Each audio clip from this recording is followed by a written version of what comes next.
Hello, YouTube.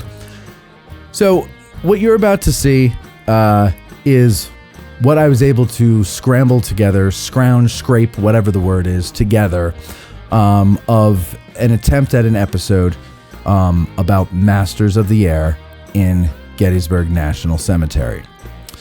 Ralph Siegel and Lewis Trott both worked on this pretty hard. They researched guys who were buried here and thought that it would be an interesting thing since Masters of the Air is out.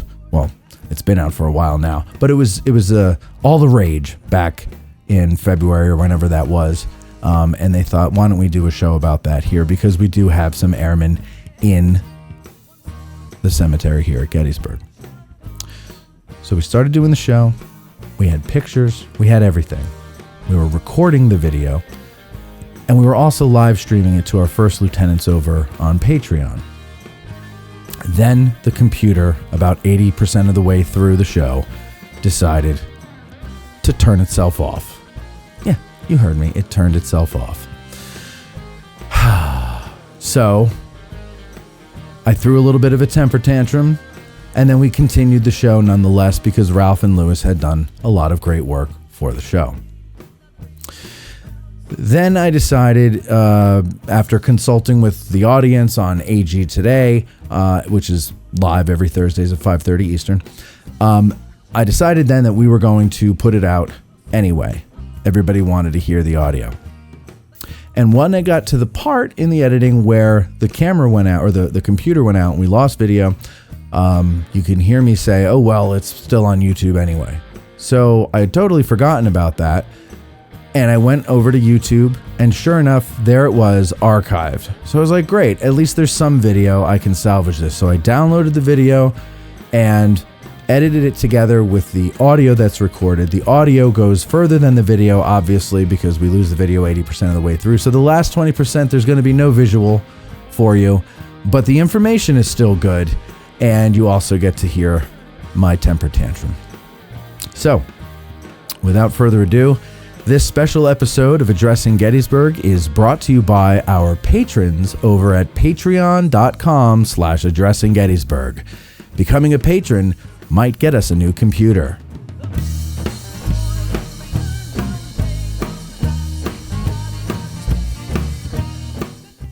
From the Gettysburg Museum of History Studios, you're listening to Addressing Gettysburg.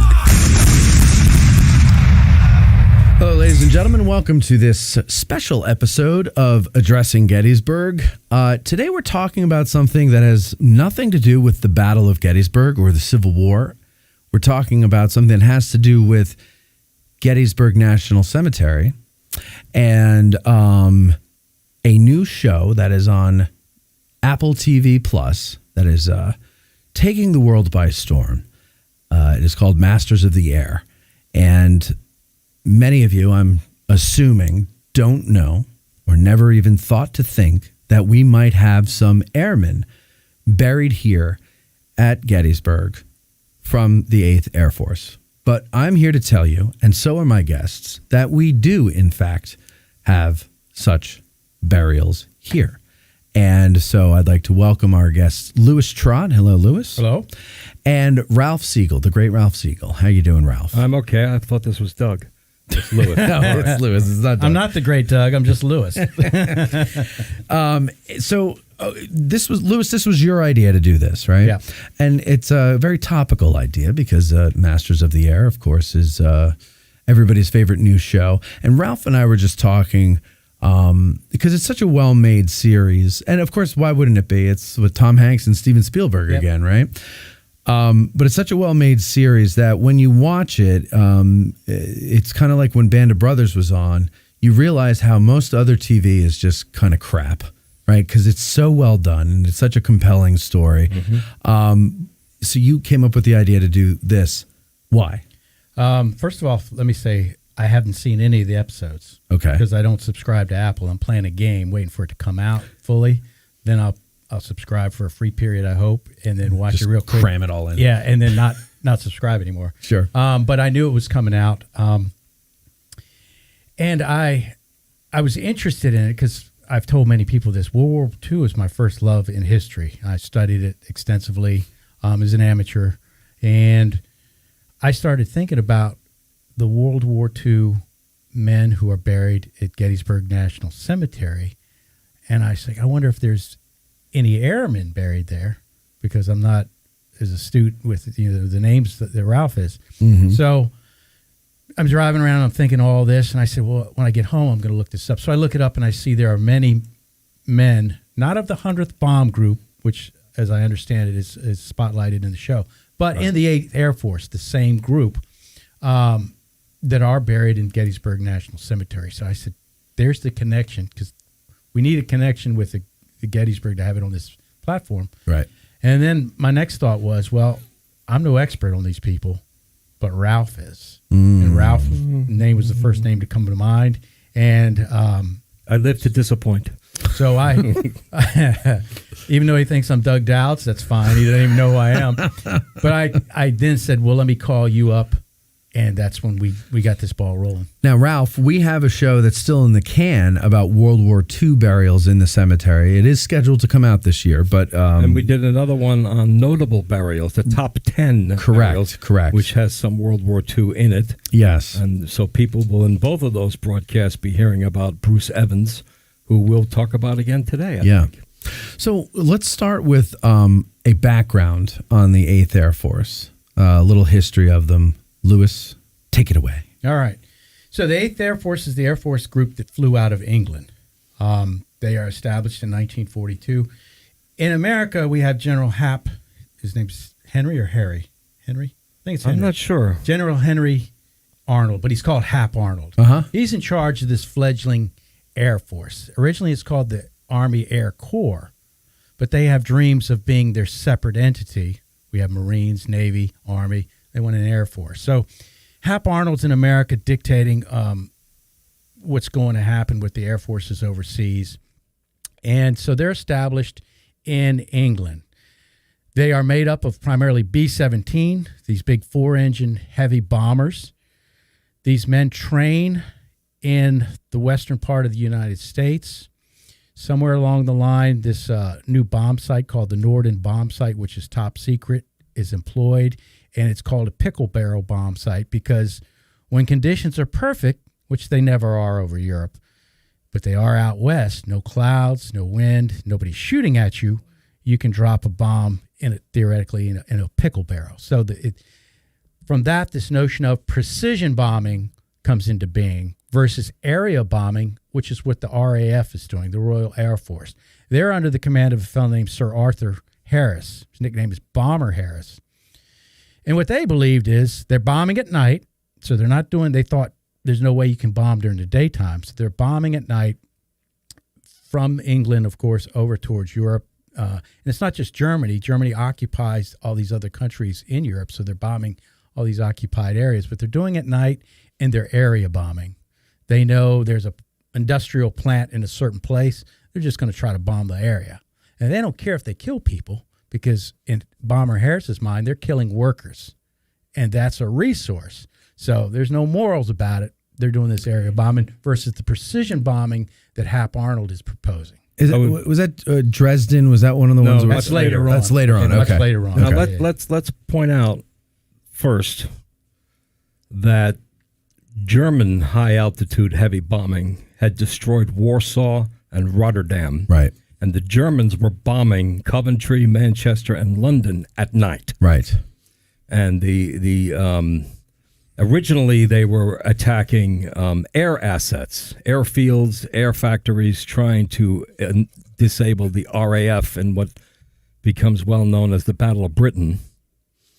And the British did bomb Berlin first, but that was actually a brilliant stroke, because that caused Adolf Hitler to order the air forces to shift their attacking from the airfields to the cities. And that actually gave the RAF enough ability to rebuild and drive off the Luftwaffe and prevent the invasion of England, the famous Battle of Britain. Right. All occurred long before the Americans are in the war. Right. Although there are Americans. You had pilots flying. Yeah, we had pilots flying. Sure. The American Eagle Squadron of American pilots who couldn't wait to get in. And very much Canada train. Yeah, Masters of the Air. These are those guys that are highlighted in the TV series. These guys didn't sign up because of Pearl Harbor. Okay. These guys are in the Army Air Forces years before the war begins. Okay. And so when the war begins, they have no experience, but they are majors and commanding squadrons. Have never been in action, but somebody has to be in charge. Right. And the reason these guys are in charge is because the two main characters, Egan and Clevens, they've been flying bombers since the 1930s or 1940 at the latest. And the thing that is often overlooked, we're very D-Day oriented. Right. You know, especially with Eisenhower at Gettysburg. Sure. Our Gettysburg friends, very D-Day oriented, as if the war started. Right. And the fact is, what the 8th Air Force did, what the founder of the concept, a man named Frank Maxwell Andrews, who Hap Arnold would have Hap Arnold appointed to the 8th Air Force. So I think we have a picture of him. Yes. Right. Andrews, he's the idea that we need these bombers to hit Germany so the Germans know there's a war. Right. And so years before we're ready to land in even Italy, these bombers are taking the war to Germany. And from the German perspective, this was an immense shock because they'd been promised that Germany, like Japan, the people had been promised nothing would happen to them. And these bombers changed that story. But their losses were catastrophic. Did that have any political consequences for Hitler? No? It's a fascist regime. When you're a dictator. Yeah. Good point. I'm so naive. Let me go back and correct you with one thing, Ralph. It's a German bomber that mistakenly bombs London for the first time. So they are trying to tear up British air assets because they have to gain supremacy of the sky to invade England. Right. And so they're fighting, bombing airfields, trying to take off radar, and a bomber gets lost, bombs London by mistake. The very next night, because they bombed London, Churchill sends bombers to Berlin. And that's the first time they bomb Berlin. It's in response to London being bombed. Accidentally. Accidentally. Yeah. Right. But it's interesting. And then, as you say, this precludes the Battle of Britain. And the Battle of Britain is Germany needs to clear the skies, much like we'll get to there. The 8th Air Force has been tasked to gain air supremacy over the skies in Western Europe for D-Day to happen. And that's the overriding mission of the 8th Air Force is to clear the skies. And by doing that, you bomb airfields, oil refineries, and you have fighters escorting these bombers, peeling away and taking out German fighters. So when D-Day comes, you don't have German fighters attacking the men on those beaches. Right. So it's all tied together. Real quick, we'll get back to the beginning. The first commander of the 8th Air Force is a fellow named Carl Spaatz. I believe you have his from picture. Reading, Pennsylvania. So there's a lot of these people from Pennsylvania. I think there's a Spaatz airfield up near Reading. I'm not sure. But he's the first air commander of the 8th Air Force.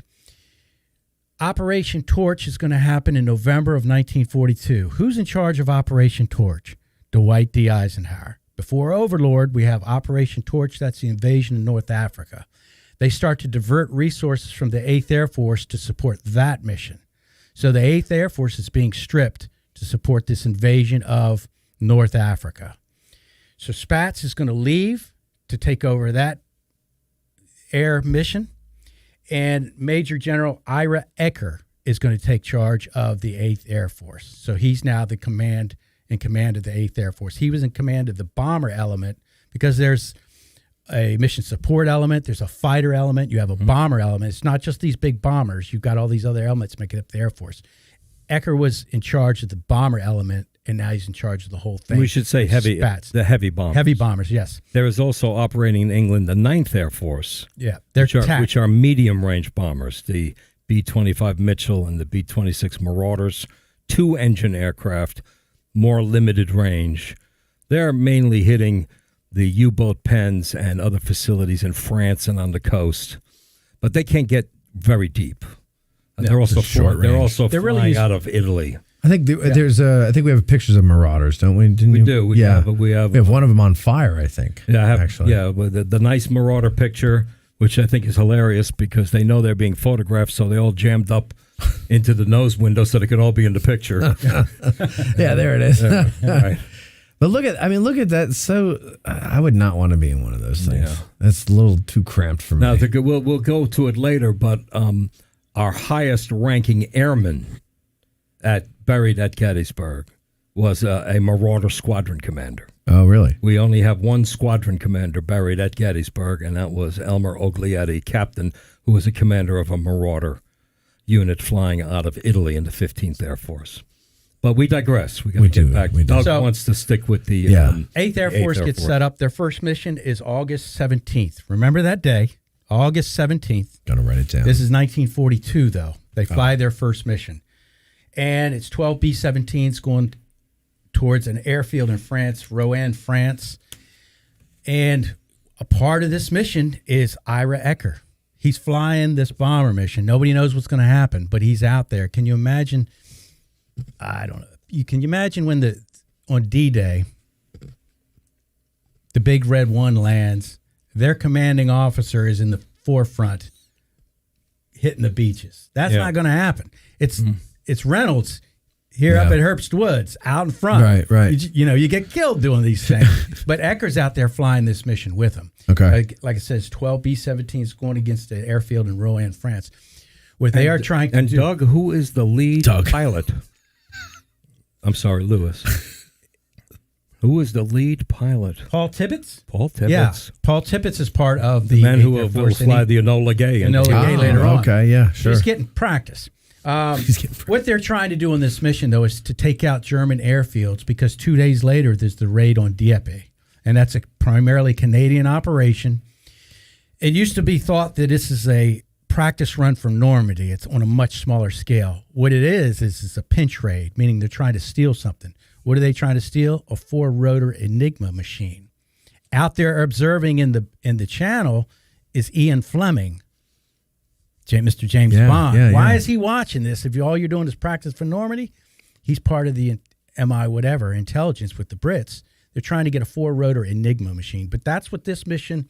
But the 8th Air Force is supporting because they need to knock out planes. Right. So when the Canadians go in, they don't get cut up. Yeah. And it ends up a failure. Which they do. They end up getting cut up. Yeah. The next mission is September 6, 1942. Well, that's the first mission. It's not the next one, but it's the first mission where the 8th Air Force loses any planes. They lose 2 planes. October 9th, 1942 is when the B-24s fly their first mission. So within the 8th Air Force, you have 3 divisions. The 1st and the 3rd are all B-17s. The 2nd Air Division is the B-24s. I'll bring it in now. We have their pictures, the B-24 Liberator. Colonel Samuel Jackson here at Gettysburg, charge of the 11th Pennsylvania Reserves. He survives this battle, goes back home to Indiana, Pennsylvania, has a daughter. I think her name's Elizabeth. She grows up, has a son named Jimmy Stewart. He joins the Army Air Force. He's flying a B-24 in the 2nd Division. Now, he's not here at this point, but this is the division, and he's flying the B-24s that first fly October 9th.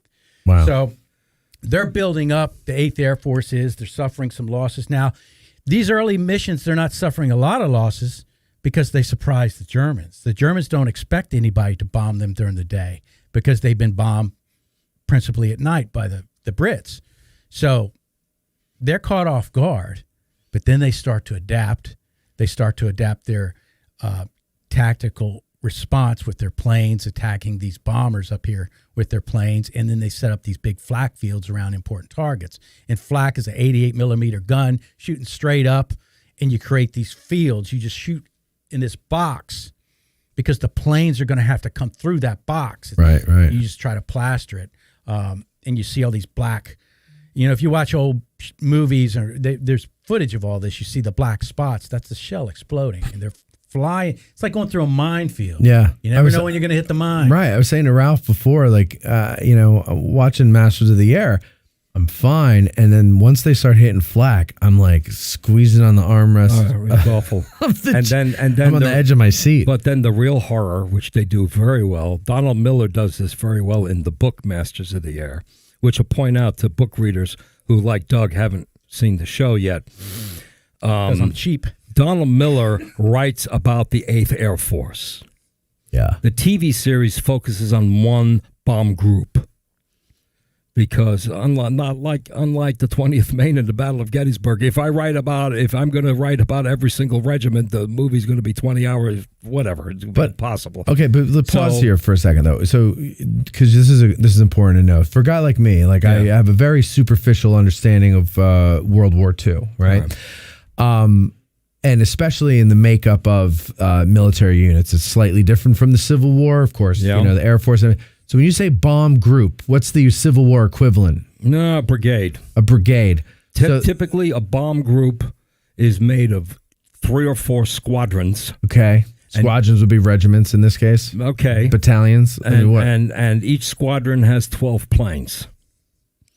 So okay. And so each squadron. So it sounds like more like it's a regiment then. Okay. I mean, they I don't know. In terms you're of the the expert. number, it's 120 men. Okay. 12 planes is 120 men, 10 in the air crew, about 500 on the ground supporting those 12 aircraft. Because as soon as the plane gets back, Yeah. you got to flip it. For the next The day. guys putting the bombs in, the guys fixing the engines, and they show this very well in Masters of the Air, which of course Doug hasn't seen yet, so you'll see this when you see it. These planes get torn up. Yeah, and then they repair them and send them back out. And one of the things that makes the B-17 the superior long-range bomber is that it's a tough plane. The B-24, flown most famously, I don't know, probably other famous pilots, and then I'm going to get in trouble. I'm going to get emails, but probably one of the most famous is the late George McGovern, U.S. Senator, who flew a B-24, and he said once a B-24 gets 2 engines knocked out, it falls down like a railroad car. Not very airworthy, tough plane to fly, won't glide. Really? B-17 can fly in and land with all 4 engines off. I mean, a really, really superior aircraft in terms of the design for the period of time. Okay. And a lot of times these guys are flying. There's one critical scene in Masters of the Air where the group leader, or the squadron leader, is doing his bomb run on 1 engine. Yes. You know, he's got 3 engines out, and everybody's yelling at him, let's get out of here. He says, no, we're almost there. And he flies in on 1 engine. I'm telling you, talk about balls of steel. And that brings these guys. You know, the thing about these men that we'll get to, they're men. Yeah. To be able to come back to your hut and see all these empty bunks, and that could be you. And the next day you get back in that plane. These aren't your, that'll be the day, let's go find Lucy men. These are men that can get the courage. Curtis LeMay said late in the war, all war is immoral. And soldiers know that, but it takes a soldier to get back up and do whatever he's got to do, even though he knows it's immoral. That's why they call it soldiering on. Yeah. Yeah. And it astounds me to read these stories of what these men do. Yeah. You know. When I did my cemetery tours on this topic, I would say to people, it's not amazing to me that they got into these bombers and flew a mission. What I can't believe is that they got into the bombers a second time. Exactly. Yeah. And Masters of the Air shows this very well. The 2 lead characters are both squadron commanders. They're majors. Yeah. And the main star, Austin Butler's character, Elvis. Buck Clevens, flies his first mission, leading his squadron, but it's his first time. And they show him flying into the flak, and the flak hitting the wings of the plane, and gas coming all over the place. And he comes back, and his friend, Bucky Egan, he gets to him, and he picks him up. Egan drives out to pick him up on the runway as he's gotten back. And the Clevens character gets out, and he says, man, you didn't tell me what it was like. And Egan said, what words was I going to say? Right. How can you describe that? We just have to lead the boys through this. Yeah. And it's like, and you just see real sense of the weight of leadership, which I think carries through all wars, which we see on the Devil's Den when the 124th New York gets ready to charge down the slope. Yeah. And Cromwell leads them on horseback. You know, the men must see us today. So we have to lead the boys through this. And he's like, I don't know how I'm going to even do this. Yeah. But they're counting on us to be, you know, because and they are kids. I mean, we're all kind of old. Doug is a little younger, but you and I are pretty old, right? The day after our September get out of the tar door. these guys, you know, we're going to talk about Bruce Evans. Here's his picture. Yeah, we've got one saved in there. Eric, you can. Or, yeah, oh, look, Eric. I can see myself. Also known as Errol Flynn. Yeah. 22 years old. Really? It's 22. They looked older back then, didn't they? 22 years old, and he's in command of a B-17 with a crew of 10. It's his responsibility to get them back alive. The weight they put on their shoulders. Yeah, I mean, that's what you want to get a visualization of the stress that's put on. Look at when he joins and when he comes home, the pictures of Jimmy Stewart. Yeah. You can tell. I mean, in the Civil War, we talk about the toll that Lincoln had on him, that how it changed his look. Yeah. Look at the two pictures of Jimmy Stewart. I think there's a famous picture I've seen going around on the internet lately, or not lately, but in the last several years, of it's either a Russian or a German soldier, and I want to say after World War I. And it shows him at the beginning of the war and at the end of the war, and it's just straight into his face, and it looks like he aged 30 years in that short amount of time. It's amazing what stress does to the body. It really can destroy it. All right, so continue along. Yeah, we're getting close to these men we really want to talk about. So the next big thing I have is Operation Point Blank Directive. So their 8th Air Force is bombing. There's no real cohesiveness, I don't think, to it. But Operation Point Blank is issued June 14th. Well, it's not issued June 14th. It's issued early in 1943. But that is, we are going to target German aircraft industries because Operation Overlord is being planned. And they want this to happen, to be complete. And by complete, I mean not, they want supremacy over the sky. They want total supremacy. The Allies do total supremacy over the sky before they go forth with Operation Overlord, which they want to happen in May of 1944. So they've got X amount of time. I think the directive comes out in April, and they've got until May of 44 to make this happen.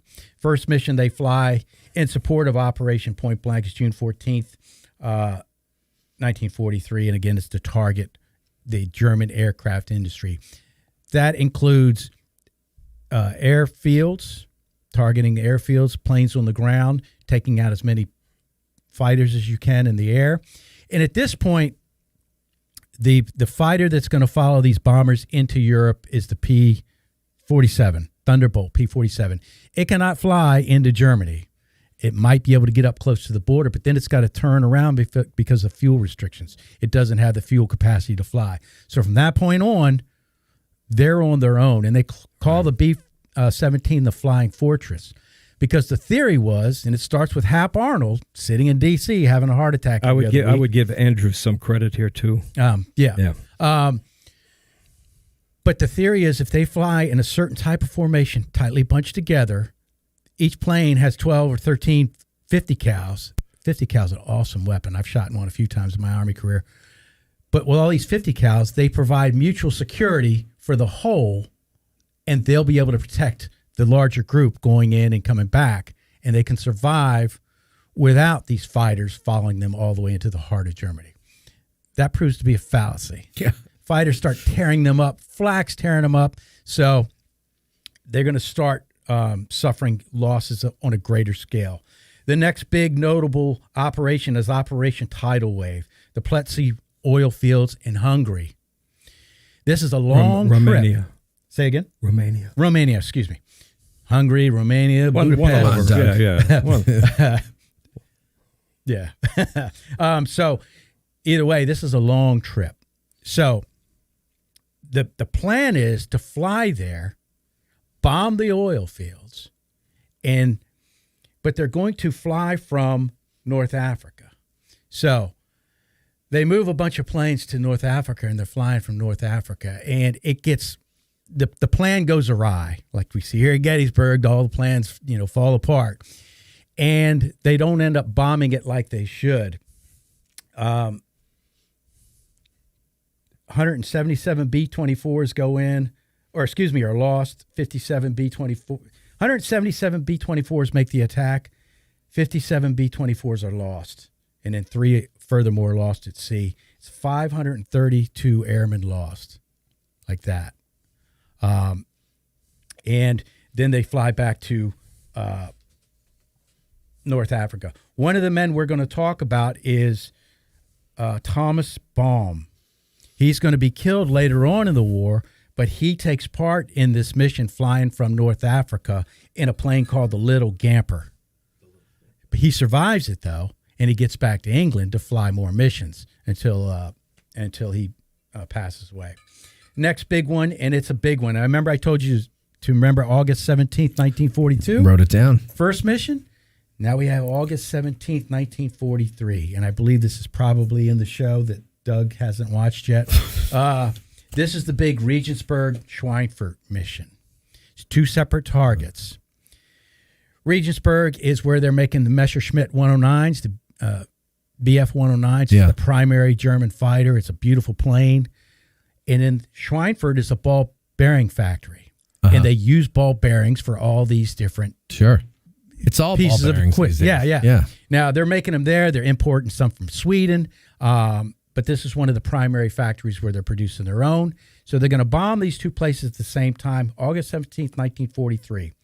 The plan is for the planes, they form up, and then planes head to Regensburg, and then the second element flies towards Schweinfurt. The hope is fighters will go after those planes that are headed towards Regensburg, and then the planes coming right behind them towards Schweinfurt will avoid the majority of the German fighters.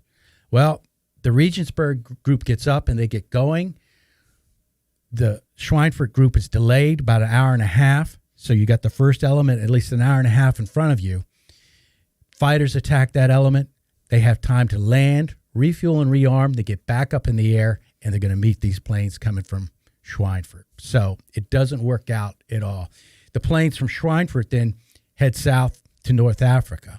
The Schweinfurt of Regensburg, the planes that flew to Schweinfurt are going to turn around and go back towards England.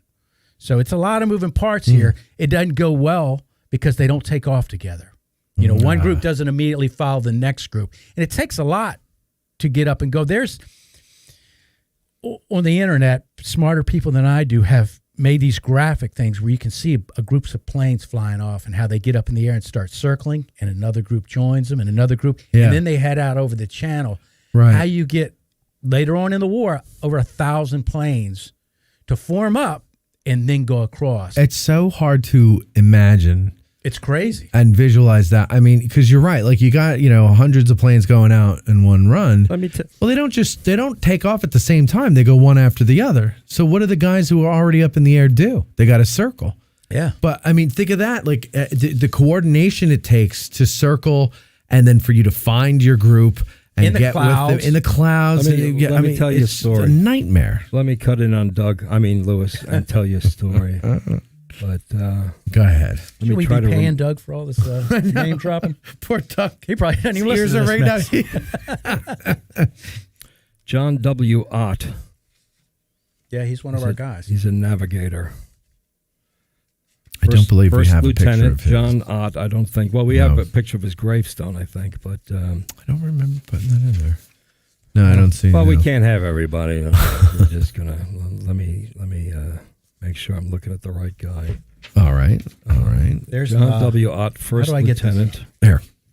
This is John from a newspaper. Let's go to camera 1 there, Eric. That's John Ott. That's why I didn't send picture, it to you. Great picture. Yeah. There he is. That one of the major characters, along with the 2 majors, get that major character, the 2 majors, Clevens and Egan. Another major character is Lieutenant Crosby, who will eventually become the squadron and then group navigator for the 100th Bomb Group. And he's prominently displayed or portrayed in this. The one thing I can't understand about that character, he's for the first couple episodes, he's puking every time he gets in a plane. Yeah, how did he get that far? Were they desperate or like what? Or it's just like, who cares? You gotta live with it. It's two different things. What? Flak flying at 30,000 feet when they're training out west in the United States. Now they're flying where the air there's no air pressure in the aircraft. Okay, it's 50 degrees below zero. Yeah. They're wearing electrical underwear and the leather sheepskins and trying to keep warm, and he's under all this pressure, and he pukes into his helmet and puts the helmet on the floor, and then forgets that he did that, and then the flak starts blowing. He puts his helmet on, and stuff falls out of his helmet onto his maps, and he thinks his brains are coming out of his head when in fact it's his lunch. Right. John Ott is that guy, and he's talented. John Ott had to be talented because he's appointed squadron navigator. That means 12 airplanes are following him. Yeah. Every plane has a navigator because you might get lost, you might get behind, the lead plane might get shot down. But as long as the lead plane is leading the squadron, the other 11 pilots are following the lead plane. And when the lead plane goes bombs away, they're bombs away. Okay. So the lead navigator, the lead bombardier are the crucial guys. And John Ott is one of them. He is squadron navigator. They're going to bomb oil depots in Hisacher, Germany, 20 bombers, and they're flying into the soup. They're taking off in the soup. In the soup, meaning? Meaning the ceiling is 200 feet. Horrible weather. Clouds. Yeah, it's come fog. Okay. Heavy, dense fog. Gotcha. And the bombers have to fly up to altitude in a cycle. They take off, and they fly to the right. Always flying to the right in a circle, getting up to altitude, where Ott's plane is supposed to end up in the front and the whole squadron follows behind. So he would go up last. Is that right? He's going up first. So he goes up first, and then he just circles. But they're circling around now. The Kaiser's plane is actually supposed to go onto the wing of another aircraft flown by Lieutenant Clifford Markison. So he's supposed to get onto his wing. When they get into formation over the English Channel, Kaiser's plane will take the front. Okay. But at the moment, they're supposed to get up to Markison, find Markison. They're going up through the soup. The planes collide. 16 killed. And they haven't even left the airfield. Lieutenant John Ott, he is buried in Section 2 in the National Cemetery. You can find him in close to the back row. John W. Ott, our highest-ranking navigator. And he's... Where's Section 2? It's the section closest to the Baltimore entrance. Okay. When you first come in. Yeah. So we'll talk about the cemetery in a moment. Okay. But since we were talking about the planes going up to altitude, here we have a guy at Gettysburg who was killed in one of these catastrophic, talk about pleasant surprise, unpleasant surprise. Yeah, right. And there is a scene, not only is Lieutenant Crosby an important character in Masters of the Air, but there's a scene where they are all flying up to altitude in the soup. I believe it's in episode 2. And Clevens is flying, the Austin Butler character's flying, and he comes like within 10 feet of another B-17 that sloops right over his head. And he goes, well, that was close. Well, here was the case where it was even closer. The two engaged. 2 people managed to bail out of each plane, but only 2. And so 4 bailed out and 16 killed. I mean... Now, one thing, when they bail out, right, like because that there's a couple times where they do this in the show. Yeah. They don't seem to be taking any weapons with them. Well, they carry sidearms. Sidearm. That's it. They're all armed with sidearms. They don't have any other weapons with them. You're not going to take that 50 cal with you. No. Weighs more than you do. No carbines, nothing. Just the... No, you're just as soon... When you hit you in the face and break your neck. Yeah. These are not trained paratroopers. They're not paratroopers, right. Yeah, it's different. Yeah. What? I think jumping at, if you had a weapon, a rifle, it's probably going to get you killed quicker than anything. Yeah. Just from the landing? They see you there with a rifle. Oh, sees you with a rifle, yeah. Now, when they're bailing out, the civilians, a lot of times, they were hoping they'd get captured by the Wehrmacht because the civilians whose towns are getting bombed would kill them. There's many cases where they would just kill them, hit them with shovels, do whatever, hang them. God. So yeah, because these are the guys. So bailing out to save your life from dying in the plane crash, what's the point? It's like, well, I guess you have a better chance of surviving by landing on the ground and hiding. I'm going to tell another story then that we're leaning into. Well, let me finish. Get one more thing about Ott before we leave Ott. He also got shot down on the 18th of November, 1943, in a plane called Bacadori. The plane was disabled. It landed in Sweden. So when planes were disabled, they could either go to Sweden or Switzerland. But they were kept there. They weren't allowed to just willy-nilly go back to England whenever they want to. The Swiss accounts are horrible. The Swiss aren't very good people at all. Oh, God, here we go. With all due respect to our Swiss listeners. If you ever read Masters of the Air, that. there's this one camp that's run by a Nazi in Switzerland. Horrific things happen to this young fellow. And when I read stuff, it sometimes affects me if it's sad. You know how I get on tours. I'm serious. Yeah, you get crying all the time. Yeah. This one just was appalling. I couldn't believe what I was reading. It's in Switzerland. What would you read? You'll have to read the book yourself. No, it's never not going to be in the movie that I haven't seen, and he has. But he gets knocked down. He does get repatriated, though, from Sweden back to England, and he flies again. Ends up, as Ralph just described. I just wanted to throw that in there since we had... right. For those who are not up on their World War II, Switzerland and Sweden are neutral. Right. But neutral. They have a very strong tie to the Nazi Empire. Interesting. They're selling supplies and equipment, and so they do not want to provoke the Nazis. They're not convinced the Allies are going to come and run and save, Lake Lucerne. And so they play ball with the Germans. And so when the Germans set up stalags in Switzerland, it's a violation of the neutrality, but no one in Switzerland says anything. Right. Because if they don't like the way it's going, all they have to do is look next door to Austria, which the Nazis seized. And they can say, okay, well, there's Austria. Look what happened to them. So, right. So they kind of look the other way. Yeah. Eric, what you're saying, it's a horrifying story in the Swiss camps. Tell us about it. Tell us something. Give me something. What did they do? You mean Doug? No, Eric commented here. This is a pretty horrifying story. The Swiss camps were pretty bad. I'm telling you. It's probably not a story for this. It is a horrific story. Yeah, the Swiss were not good, especially that prison camp. Sweden wasn't as bad. Sweden, they were interned. They were limited what they did, but the problem is that the military attaché or the U.S. military connection to Switzerland was not of the highest quality, and so he pretty much let the Swiss do whatever they wanted, and they put them in some prison camps. In the story that Doug is talking about,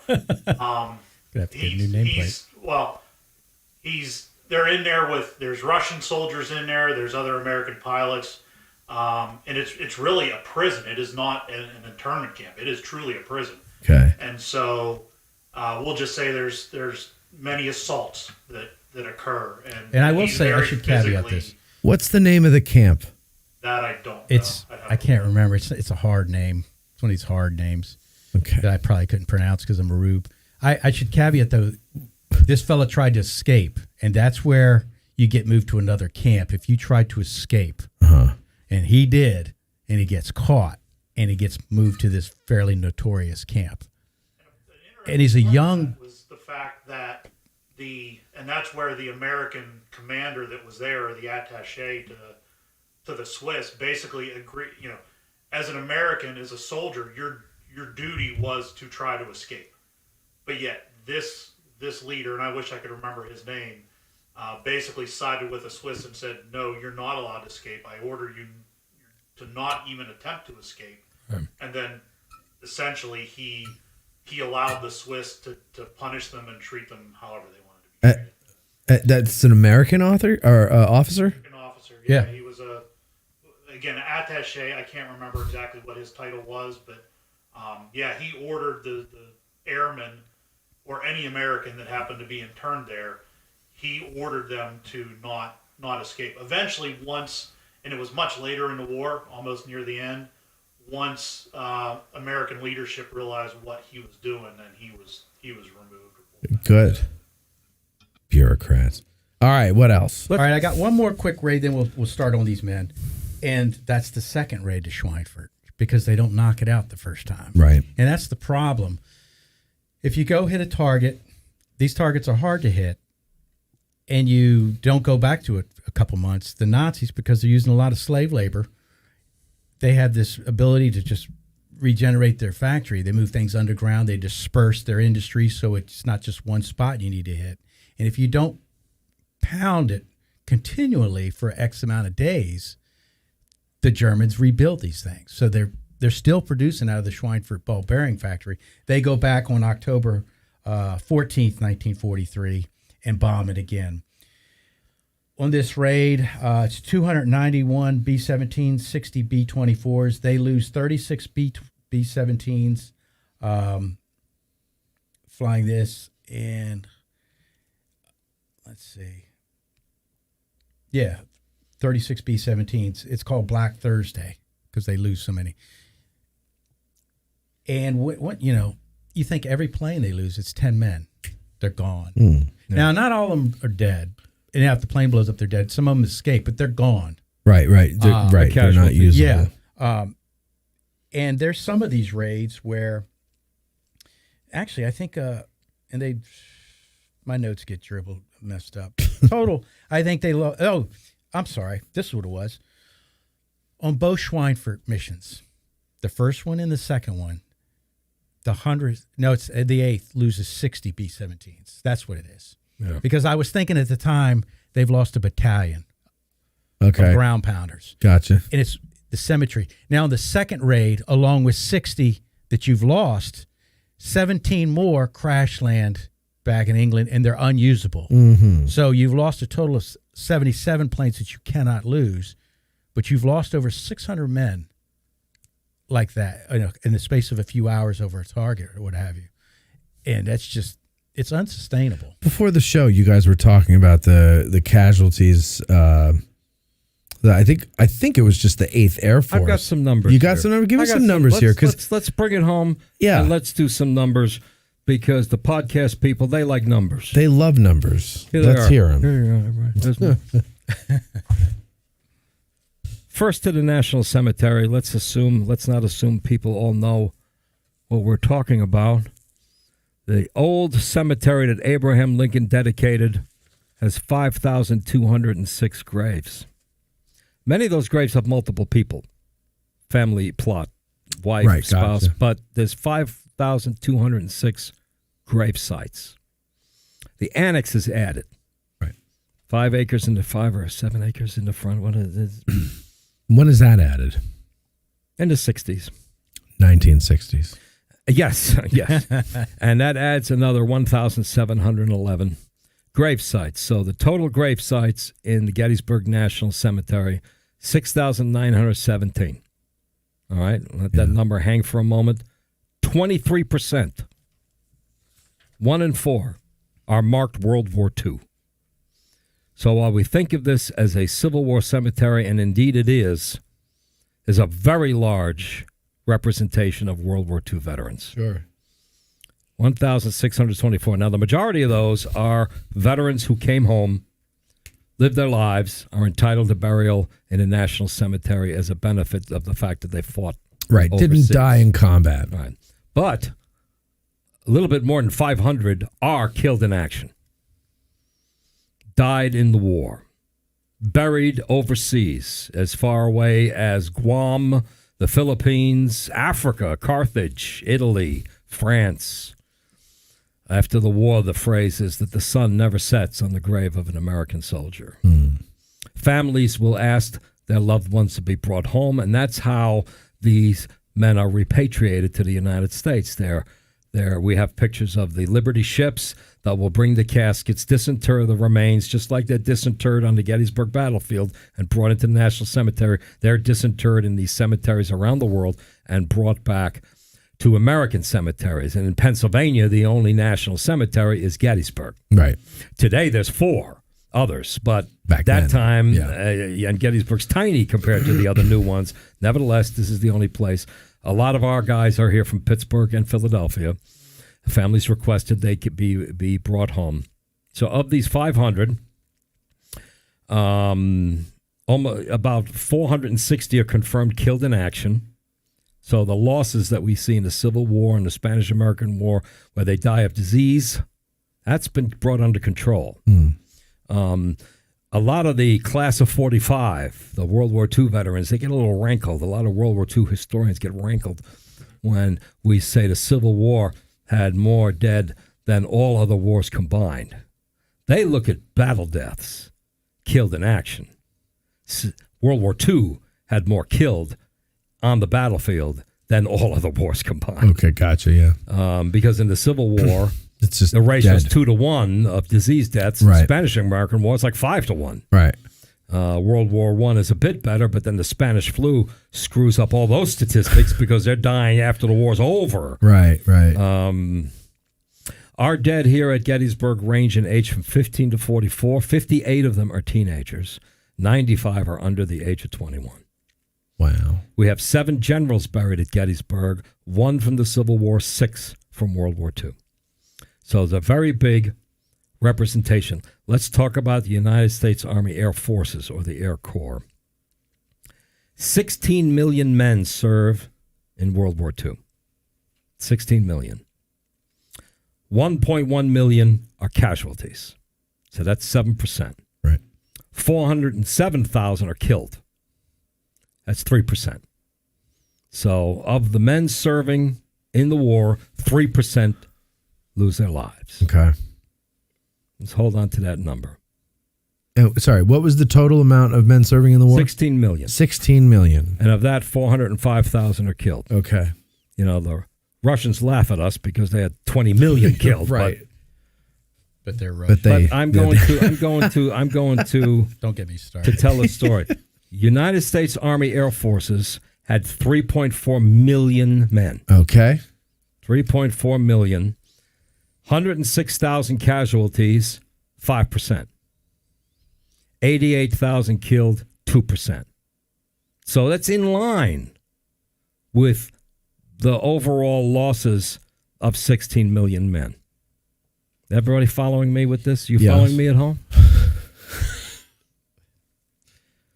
But what you have to understand with the U.S. Army Air Forces, and they show this in Masters of the Air to some extent, have a mechanic who's hanging in the cowling of the wheel, tightening up the magnetos on an engine while they're taxiing on the runway. Yeah, yeah. And he jumps off at the last minute and waves to him, and the engine starts, and off they go. For every 3.4 million, the air crews are only 320,000. Okay. Because So, for every man, right. for every 10 men on a bomber, there's almost 100 men on the ground.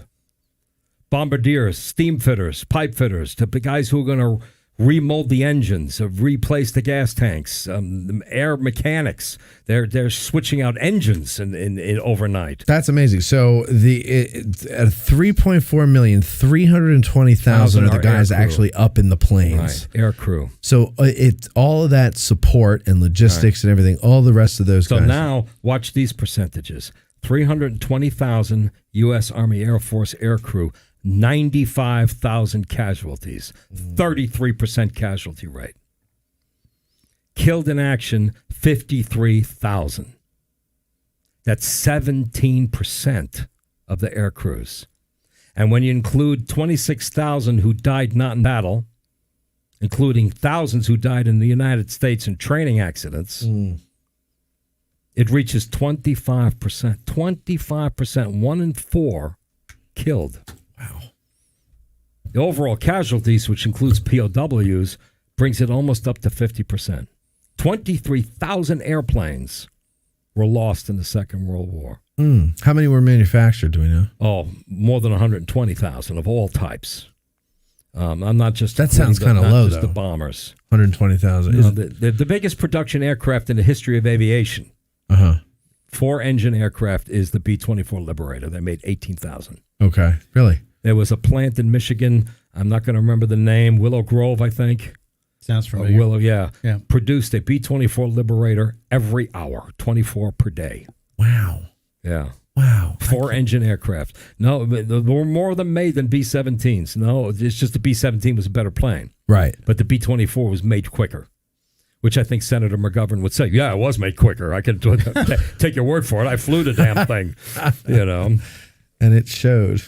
Willow Run, is that the name Yeah. of the Okay. play? Is that what you're talking Yeah. about? Yeah. At Gettysburg, if we take these proportions of how many men were in the U.S. Army Air Forces versus 16 million who served. At Gettysburg, we have 500 buried who were killed in action.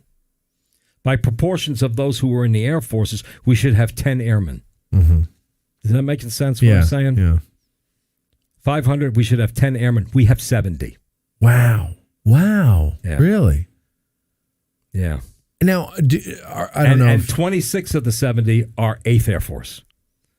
So almost 40% of the 70 airmen buried at Gettysburg are 8th Air Force.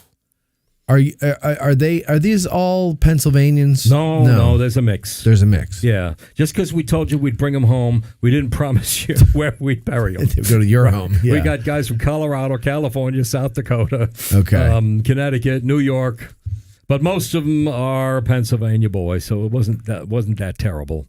I think you're going to talk about Gilbert Dennison, right? Who was from California and Colorado, depending on which one.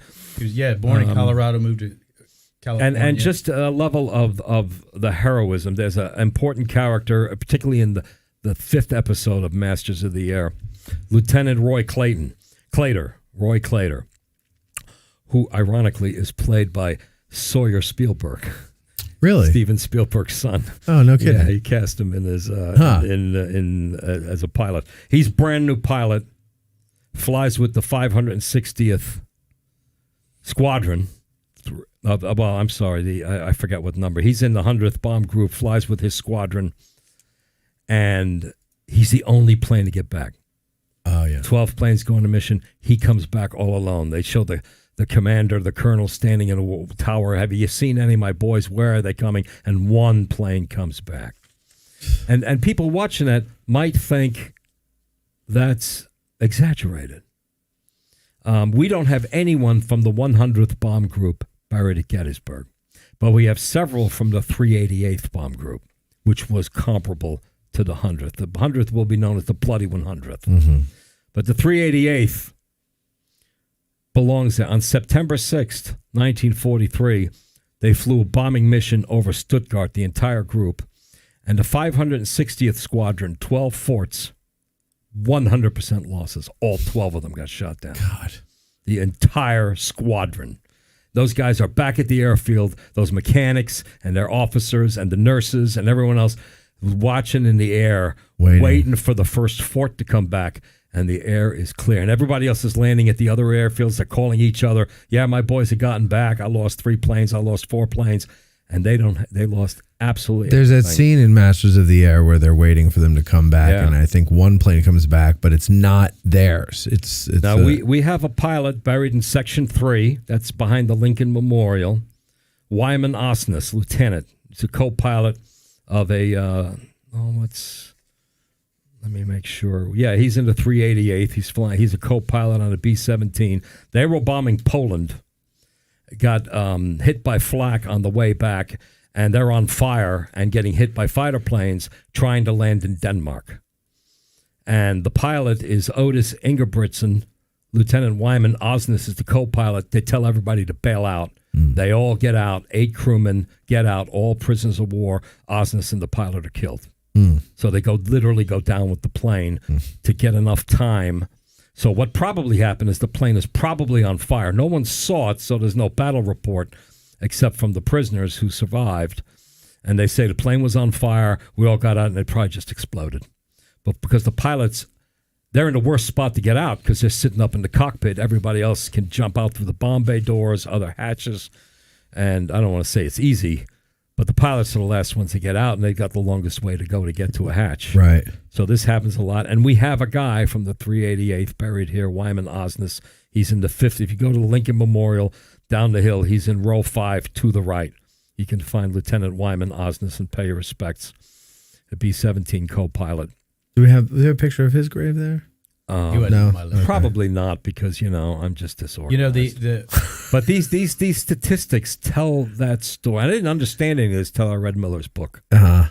I mean, the 8th Air Force, and there's 4 Air Forces operating. Right. The 8th Air Force has more men killed than the Marine Corps loses in the entire Pacific War. And they mirror each other. The timeline. Yeah. Oh, mirror. I thought you said marry. I was like, what? Because I'm a rube. Now, can I talk about these guys? Guadalcanal starts in 42. Right. The first mission, the 8th flies, is 42. Okay. It goes to the end. Real quick, Ralph mentioned it, the 100th Bomb Group, which none of our flyers are associated with. That we know of. Yeah. We have a bunch of Army Air Forces where we haven't been able to identify what squadrons they're in. So it's possible there's about 20 guys who identified Army Air Forces, though we don't know what units they're in. So the hunt continues. But they fly so far, this mission where I think it's actually 14 planes go out. They lose 12 are destroyed and 1 crashes somewhere. And they come back with 1 regardless. It was 13 or 14. That's on October 10th. And this is what they call Black Week, because I've already talked about October Black 14th Tuesday, is the second Schweinfurt raid. And 148 B-17s are lost in 7 days. On the 10th, the 100th is flying to Munster, Germany, and that's where they lose all these planes. They get back up, and they go again. Time the Schweinfurt raid, the second one comes along, they tell the commander, y'all have taken a beating. You don't have to participate in this one. But the commander says, we're going to go. And so they fly this next mission where 60 more B-17s are lost, but the 100th, for whatever reason, doesn't lose any on that particular day. It's odd the way it works out. The squadrons have different positions. Yeah. And you'll notice in Masters of the Air when they're doing the pre-flight briefing, and they say who's in the high position, who's in the low position, and when they're assigned to the low position, the guys they all groan because they're the ones closest to the flak. Mm-hmm. And one of the things I wanted to mention before, as terrifying as the flak is, and Austin Butler's character, Buck Clevens, sees this on his flight. Once the flak stops, that's when they really get tense, because the flak stops when the fighter planes are coming. Yeah. And as I've said, I like to say on my tours, the ingenuity behind the bombing, the design of the B-17, equipping it with 10 with 50 caliber machine guns, twins on top and in the back, and on the bottom singles in the waist. The idea of somebody in the air in a 50 caliber machine gun is going to be able to shoot at a fighter plane that's closing at 400 miles per hour with a 20 millimeter cannon. Right. And they do. They shoot down a lot because they got to pick a spot that you hope they fly into. And these bombers, by the way, they are flying in a formation that today is an FAA report that somebody's getting fired. They are flying right on top of each other. Well, so that was the question that I had when I'm watching it: is how are they not? But how are they not hitting each other? Well, you see that in the last episode. Oh, okay. One fort got wounded, cartwheeled into another plane. Oh, yeah. And that was from their own guys. I missed that part. Okay. Yeah, the other problem is when you take evasive action, whether you're hit or not, you stand a good chance hitting another plane. Yeah. Real quick, this is sort of out of order, but we want to get to these men. You mentioned the fighters. December 1943, the P-51 comes on board. That makes everything The P-51 can arguably be stated is the biggest game changer as far as aviation goes during World War II. Yeah. They put drop tanks. You can see the big drop tank there on the wing. That allows it to fly to the targets in Germany, provide protection, and fly back. So now they've got fighter protection. What, that little thing hanging off the wing? That's it's 1,000 gallons. Filled with fuel. They have one on each side. Gotcha. And then they would drop it. You burn through that fuel first. When that's empty, you drop the tanks. And then you've got the fuel in the wings that you're going to use, your primary source. Interesting. I didn't know. I always wondered what those were. And what changed it, the P-51 had been around, but it didn't have the engine. They changed the engine to a Rolls-Royce Merlin engine, which is what I think the British Spitfires are flying. It's a superior engine. That gave it the horsepower to be above the Messerschmitt Bf-109. Okay. The first Mustangs were actually built into Spitfire airframes. Okay. So what the Americans did, which Americans do so well, is they say you call that an engine, and so they put in a Packard engine, 1,500 horsepower, into the frame of a Spitfire. Okay. And on our pictures, if we have a picture of Dorsch, I think we do have a picture of Dorsch. That shows the first P-51s that arrived built in the Spitfire frame. There we go.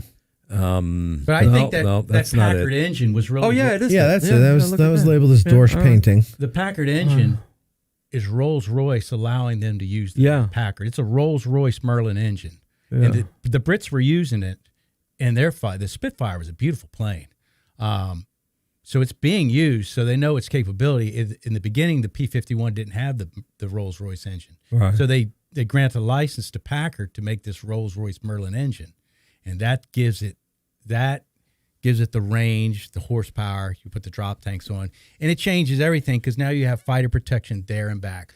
So that's in December. Call up Dorsch Photo. 1943. See if you can find Dorsch Photo.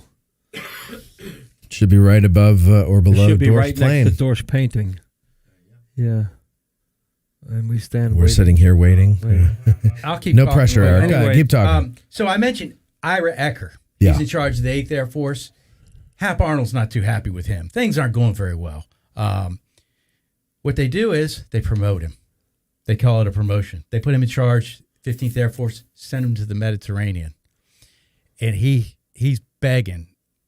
I mean, you read accounts of him talking, trying to get Hap Arnold to change his mind. He's down on his knees pleading.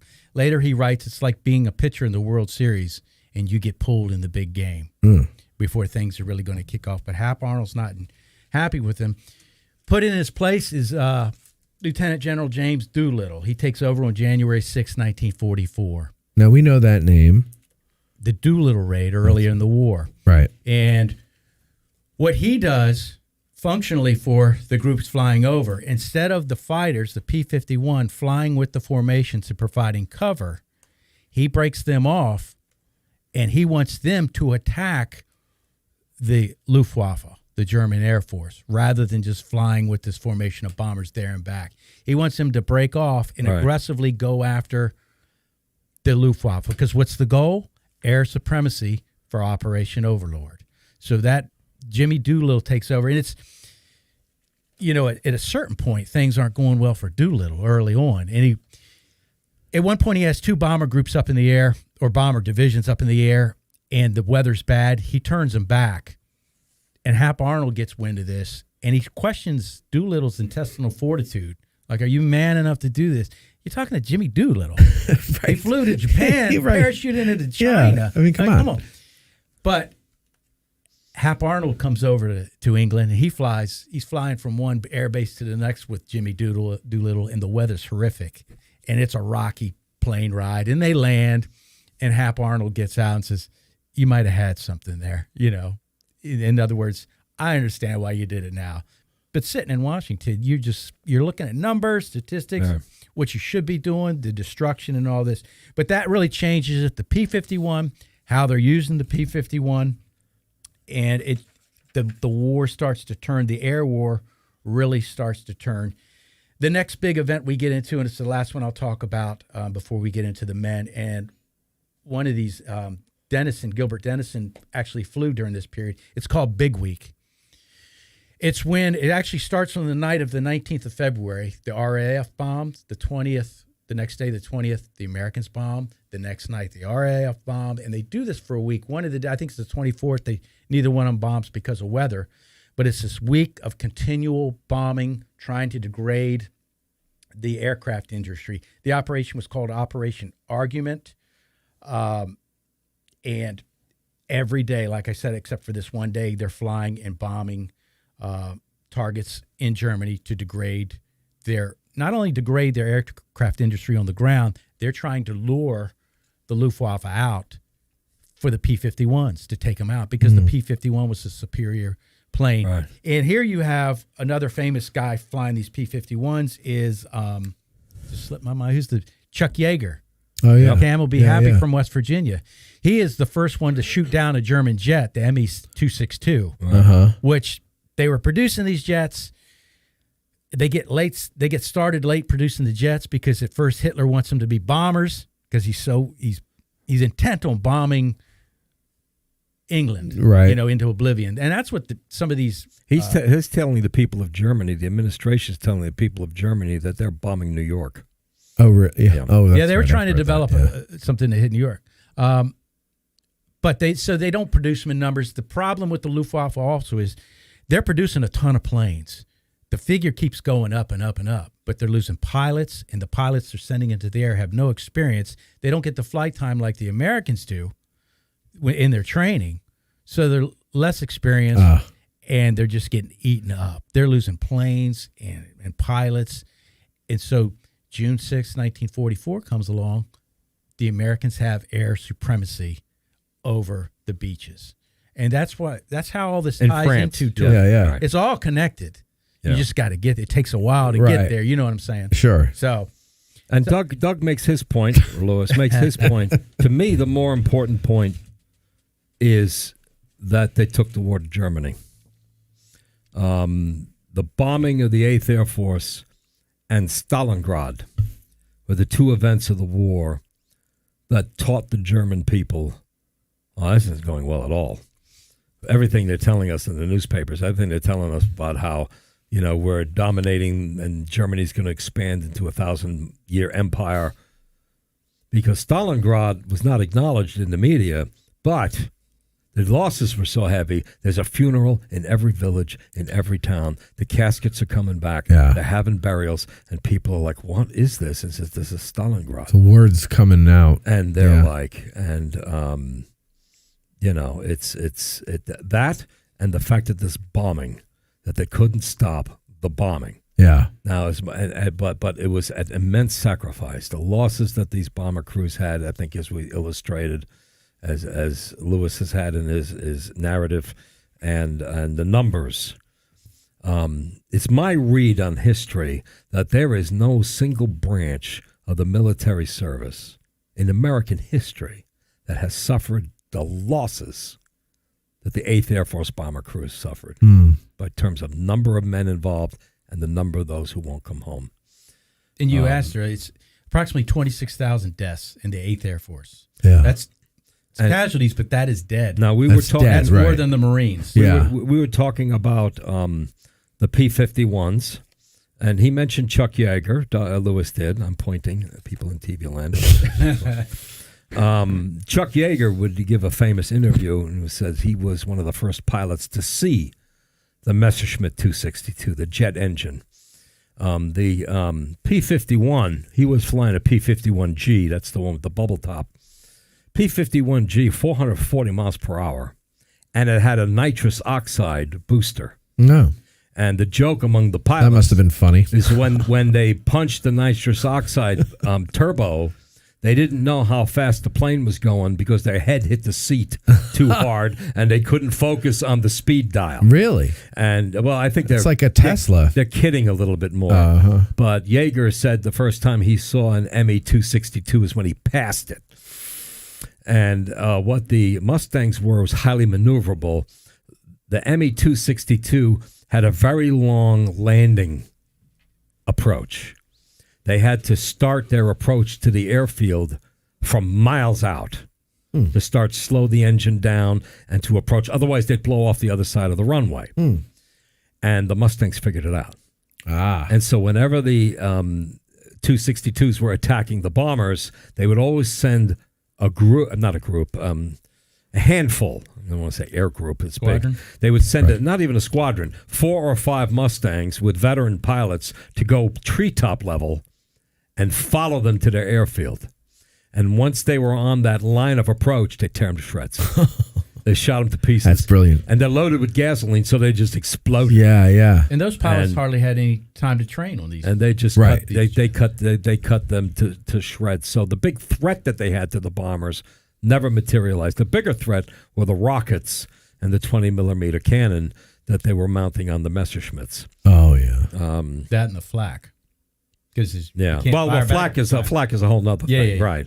But that's another. You'll see this, and they don't explain it terribly well. But you'll see this in Masters of the Air, how the air group, if it's flying with 4 squadrons, they're all at different altitudes. Yes. Because of the flak. Right. Because the flak are fused. Proximity explosions, they got to be near something to blow off, or they blow up at an altitude. Well, they are flying in at multiple altitudes. That was actually my next question. That's is why how did they go off? That's why low group is screwed. Yeah. Well, yeah. Well, the proximity fuses apparently didn't work terribly well. And so they were Made in altitude. Richmond. They blew up on altitude, and if the proximity fuse didn't go off, they just blew up anyway. So they're just basically throwing everything up there to see if they hit something, because they're at 30,000 feet. Sure. I mean, they're shooting at something that from the ground with the 88s looks, it's not a mosquito. I mean, Right. but there's a whole bunch of them, so we're just shooting up there. Bound to hit something. And they hit enough. Yeah. They hit enough. Real quick, there's a intact, lovely example of a ME-262 at Uvar Hazy, Chantilly, Virginia. It's the At what? Uvar Hazy. It's the Air and Space Museum. Oh, okay. But it's this other. It's got a space shuttle. You can't put that in the middle of DC. It's where the Enola Gay is. Okay. But there's the ME-262 there in Chantilly, Virginia.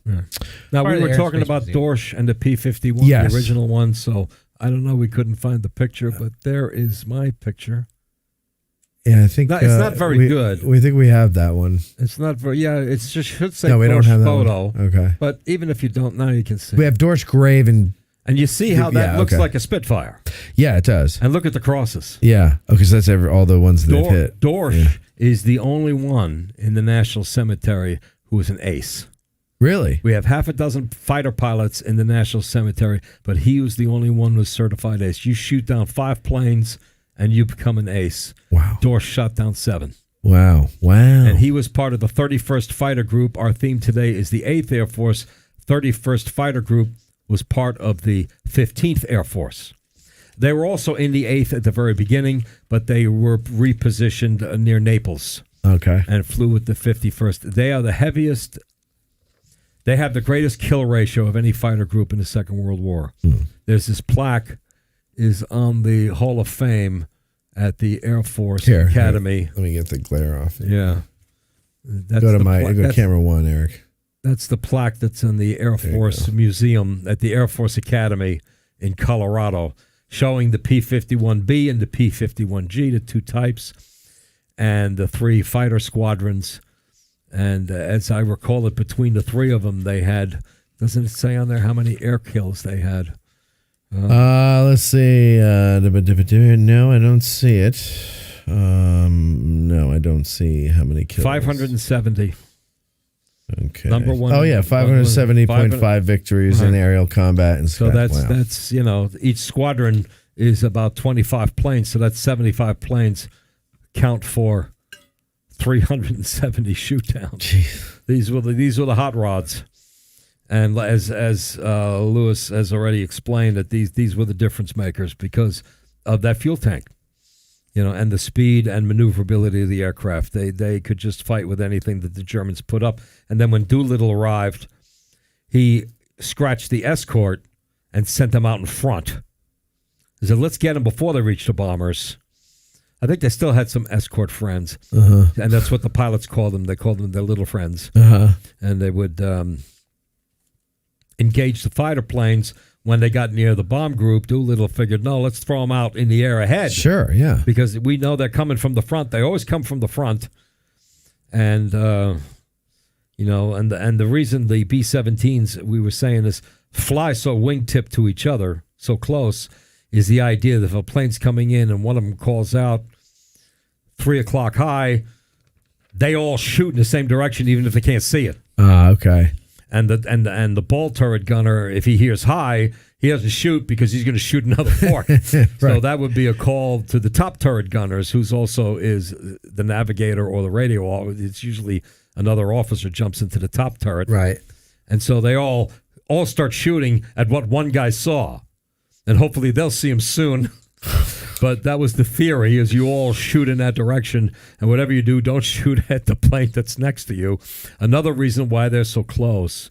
And today, 2 planes get close like that, and it's in CNN, Yeah. Yeah. It's a big deal. It's just amazing how they how you figure all that stuff out, and then you don't have it all figured out because you don't have people shooting at you, and then so you learn on the job, you make adjustments along the way. I think they did a lot of... They had charts of how they were supposed to line up to cover, so the 50 cals cover the area. Yeah. And it's one thing to put it on a piece of paper, this diagram, and this is how it's supposed to work as long as you do this. But nobody's shooting at you on the diagram. You That's know what I mean? the thing, is everything works on paper. Yeah, and at certain points early on, especially I mentioned Bomber Harris with the Brits. They think they can bomb Germany into submission. Yeah. They don't need to invade Europe. Clearly, you need men to occupy land. Sure. But that's part of this. We're going to make the Air Force relevant. They want to establish their own entity separate from the Army, and they get it done. But this notion that we can just bomb Germany into submission and end the war that way, it's fool's gold. If only it worked that way. Yeah. So, all right, let's go through all of the guys that we have buried here. Let's just go right through them so that people can watch this one part of the show. I didn't have everybody on the list, but all the ones that we have pictures of there. And maybe, do you want Eric to tell us what pictures we have loaded and you can talk about them? You want to do it that way? Doug has done a lot more research on a lot of these names than I have. I had an order of when. So you go ahead. All right, you want to keep going? Yeah. All right, I'm sorry. So the first one we have is Second Lieutenant William Kastner. I thought you had his picture on there. We do have Kastner up there. Yep. Died 30 July 1943, flying in the plane Liberty Bell.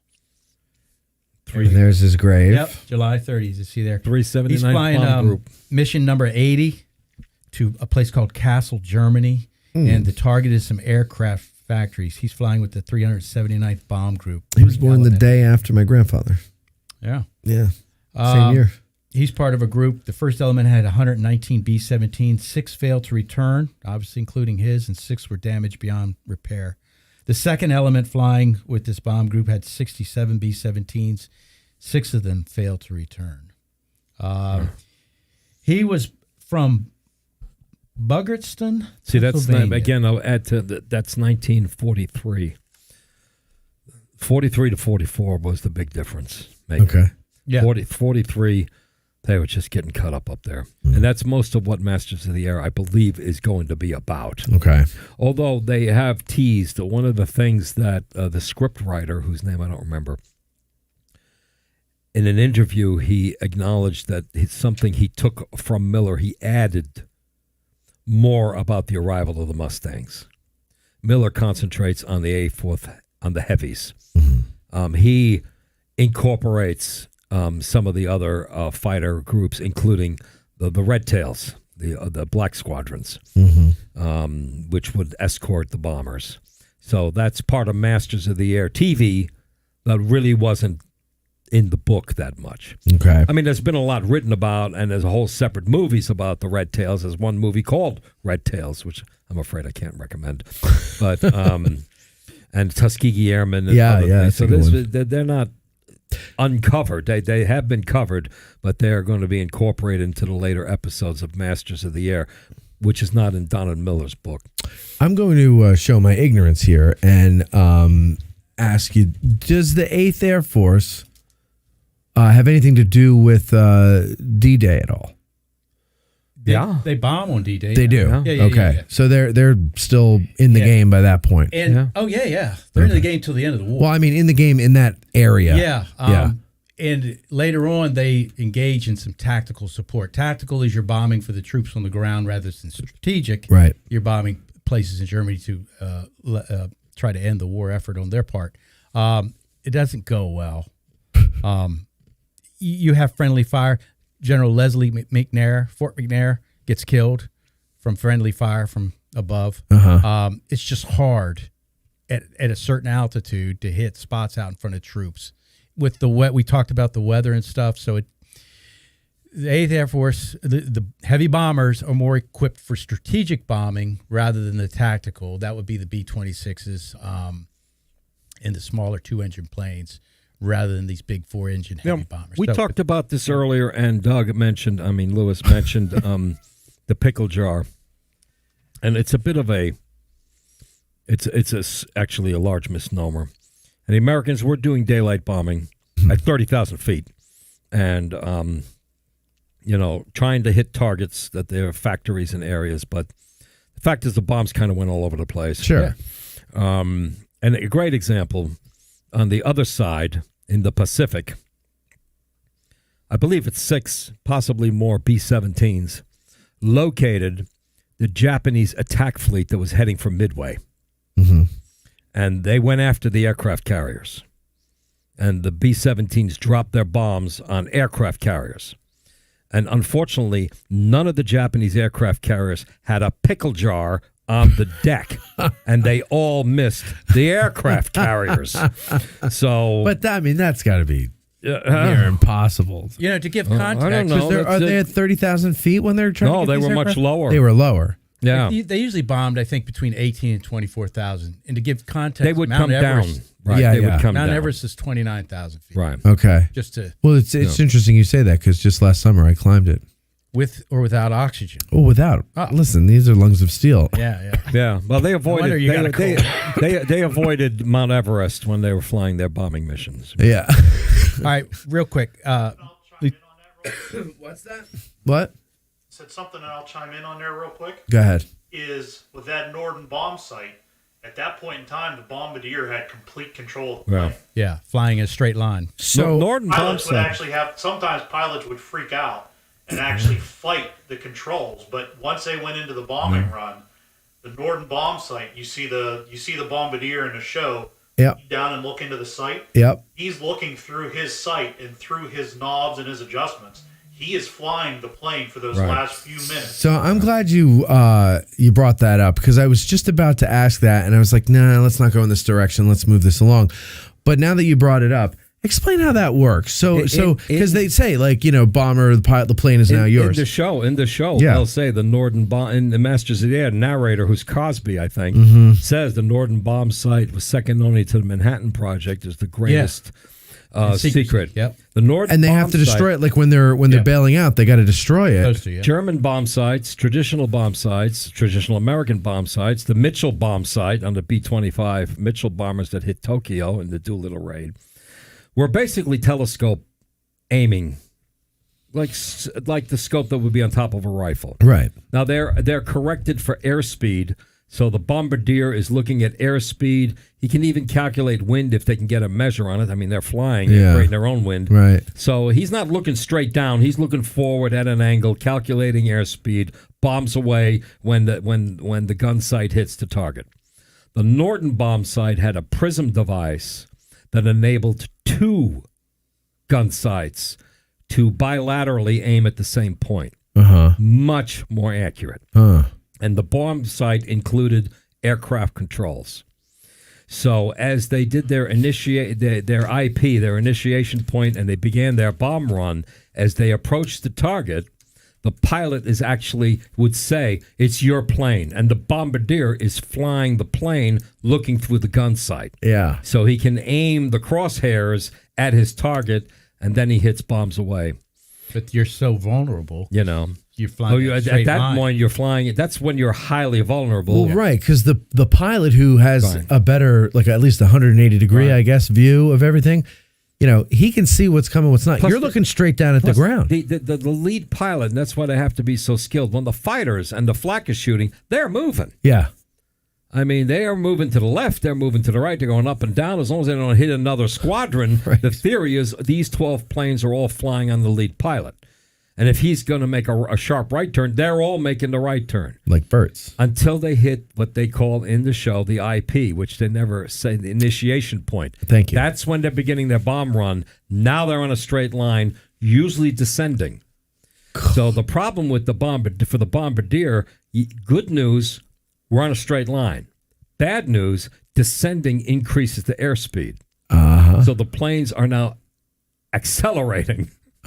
And he's like, and the Norden gun sight had a gyroscope to help control the gun sight, so it's not just up to the bombardier. Right. The gyroscope is helping him. Yeah. Not quite like an autopilot, but a little bit.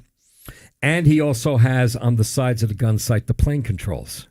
So he doesn't have to look up from the gun sight. He can do it all from the Norden gun sight. That's crazy. And Now- but still, we don't want to exaggerate. Now, everyone else is following him. Right. But they're in a pattern. They're not in a straight line behind him. Yeah. And when bombs away, they're all bombs away. Well, some of these planes are 60, 100 feet off to his left. Those bombs are away, too. Sure. So while the Schweinfurt ball bearing factory is getting blitzed, so is downtown Schweinfurt, the McDonald's over there or whatever. But so with the bombing, when now we've got laser guided this and satellite guided that. No, not so much. It's But- munitions. Huh? These are dumb bombs that fall No, on their that's own where gravity. that's where I'm Right. going. So is the theory that all right, I'm looking down, but I'm also looking ahead of us. There's the target, ahead of us. Right. But I need to release. Am I essentially throwing the bombs forward because they're moving at the same speed of the plane, right? Yeah. But now I'm dropping them, so now they're falling. So they're moving forward and down, right? They're So falling toward the northern. So I'm kind of throwing them at the target. If you're going 220 knots, which I think was about right, and the downslope, that bomb's going 220 knots, right? And it's got fins so that it doesn't start wobbling all over the place, and it kind of flies straight. Yeah, it's going, but that's the beauty behind the Norden gun sight, in theory. In theory, yeah. Wow. But the pickle jar thing was also some PR. Yeah. Oh well, sure. Then you also have I think it was late 43, they started to bring in the radar-based sights. So early in the war, through 42 and 43, they couldn't bomb anything they couldn't see. Oh, sure. And then they got to the point where they had the Norden, but then they also instituted this radar-based bombing site where now they could bomb through the clouds. They were reading off of terrain and things like that. So that was the first, where we're moving beyond the visual sighting and starting to move into where they could drop bombs in less clouds. ideal conditions. Yeah. Right. And the Brits were doing the radar thing, but we wouldn't share the Norden with them. Oh, really? Yeah, we didn't trust them. Yeah. Well, sorry, Brits. Yeah. Sorry, Brits. We don't Well, trust they're bombing you. at night too, so. Right. What do they need them for? Yeah. They can't see anything anyway. And the newer pilots flying brand new planes in formation, they're in detail. A lot of them didn't have Norden gun sights. Right. You follow the leader. And So you're right. So the leader's saying bombs away. You don't need everybody to sight bombs it. away. Yeah. Yeah. And if he never drops or gets shot down, then you're flying home. You're dropping your bombs in the English Channel. So they wouldn't just indiscriminately drop them in the English Channel. I bet sooner or later, and They're I just bet there's forget also it. like the Malmedy massacre. Yeah. There were other massacres Sure. that occurred because you shot all our guys. We're going to shoot your guy. Yeah. There weren't a lot of POWs taking the Battle of the Bulge. Yeah, I'm flying over Germany. My best friend just died 3 days ago, and his fort was It's all shot Germans. down. Who They're not cares? nobody's going to see where I'm dropping them. Bombs away. Right. And they blow up a cow. But there are thousands of tons of bombs at the bottom of the English Channel. Yeah, that's. Well, I had that thought when they mentioned it. If they're flying over cover and they can't see, and northern Germany, Denmark, those areas, it's not Hawaii. Right. There's cloud cover and rain a lot. Yeah. They wouldn't drop until that radar came in, and the radar wasn't great, but it did delineate landmarks. And so that's when they would select targets. For instance, Wilhelmshaven was bombed a lot by radar because it was right on the river coming from Bremen, and the radar can pick out the river. Okay. And so they're looking down. They can see land. They can see the river. Okay, follow the river. And he's looking at a map. All right, this looks right. and then they dropped through the clouds. Okay. So there's a little much made about the pickle jar. There's a great scene, episode 4, where Bucky Egan gets a leave and goes to London and gets to see the results. Because he's in London on leave, and there's a bomb. London is bombed. Yes. And he's walking, I don't know where he's going, from his hotel to somewhere, and he walks past a house that got hit by a bomb, and the people are all screaming as they're pulling the children out from under the rubble. Right. And he gets to look at He's that. seeing what he's doing, but Right. Yeah. And nobody said it was pretty. Yeah. Well, then don't start a war. Exactly. Yeah. That's my point. All right, so Lewis, continue with who do you got next? William Kastner still. Okay, we're still on him. Okay. Again, he died 30 July 1943, flying a mission. The Union Press Courier, the newspaper clipping of his demise, came out August 12th, 1943. In it, he says, the officer was a bombardier on an Air Force plane and it is believed he lost his life during a bombing mission over Nazi-occupied Europe. The former Miss Nearing and Lieutenant Kastner were married last February 27th in Sioux City, Iowa. when the officer was stationed there. Miss Kastner is now making her home in Pittsburgh. Again, he was aboard. It was believed he was aboard the Liberty Bell when he was killed. Another newspaper article came out a little while later, Union Press Courier, November 25th, 1943. And it said, Miss William Kastner, whose husband, Lieutenant William J. Kastner, was killed recently in a crash landing in England after returning from a bombing mission over Nazi-controlled Europe. Said, Freed and Kastner were engaged. Lieutenants Freed and Kastner were engaged over Europe before the latter's death, in which Lieutenant Freed was severely injured, and of the desperate situation, Lieutenant Kastner found himself caring for his comrades' wounds by first aid and in battling with the swarm of German fighter planes. And that was from an article. And that brings up the other thing. If you're on the ground and you get shot, you call for a medic.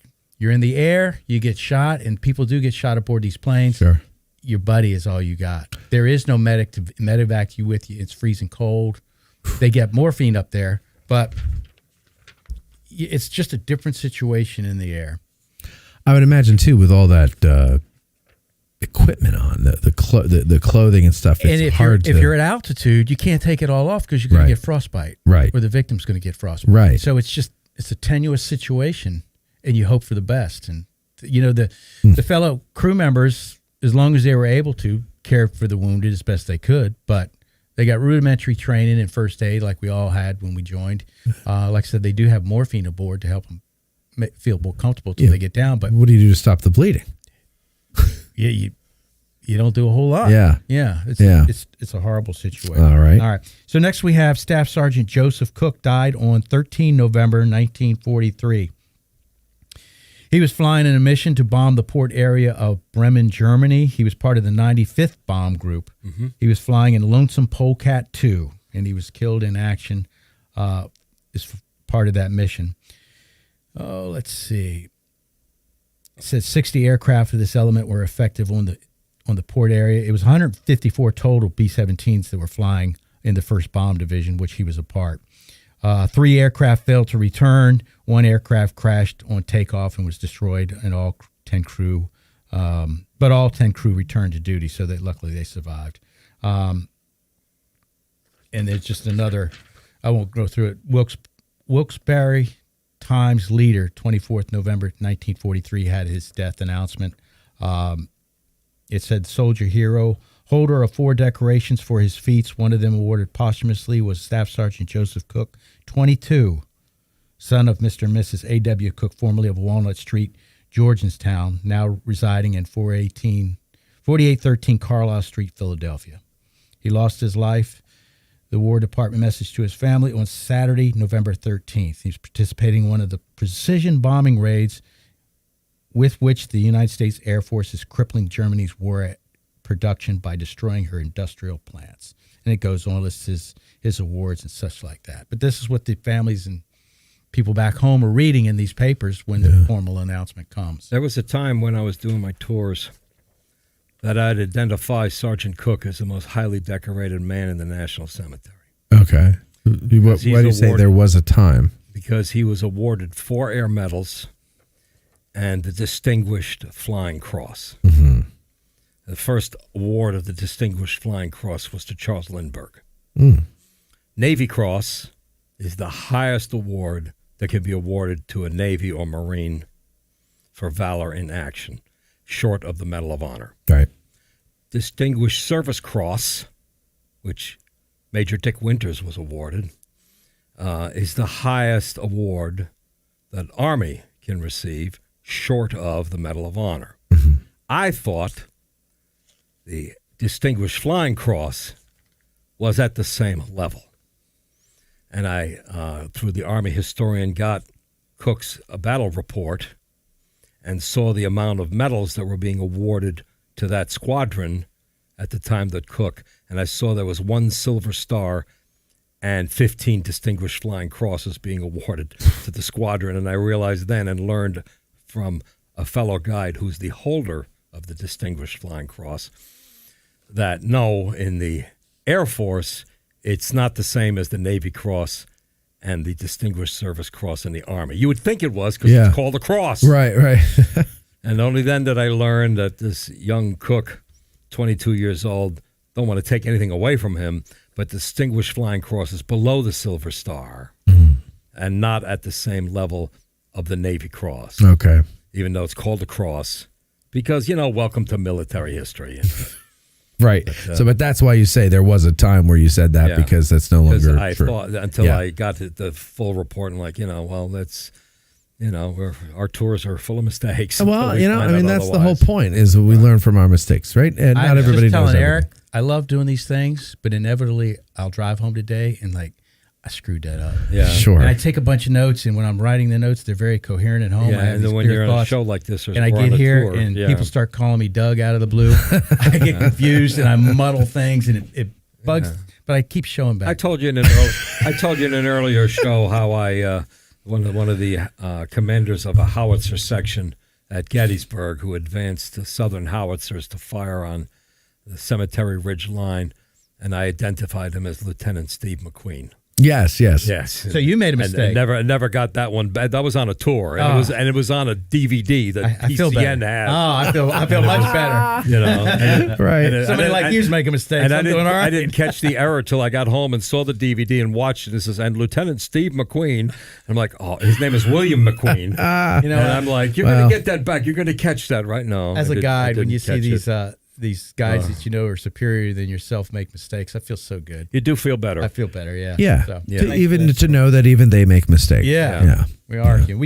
We don't do it maliciously, that's for sure. No. It's a lot of material, and you want to tell stories, and you don't want to be standing there reading out of a piece of paper like a college professor. You want to engage, and that's when you call William Steve. Yeah. Because, Steve McQueen just rolls off the... Right, because you're... And Cook had the Distinguished Flying Cross. And like, okay, well, that's like the Navy Cross. Right.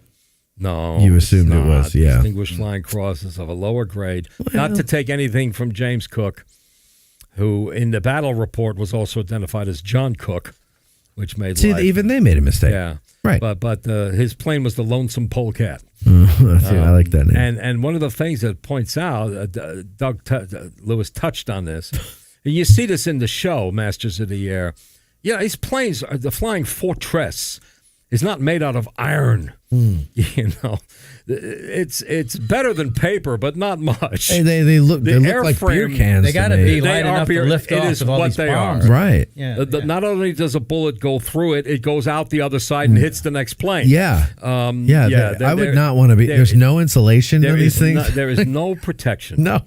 Nothing. And you see, they do a nice job of showing when the bombers get back to base how chewed up they are.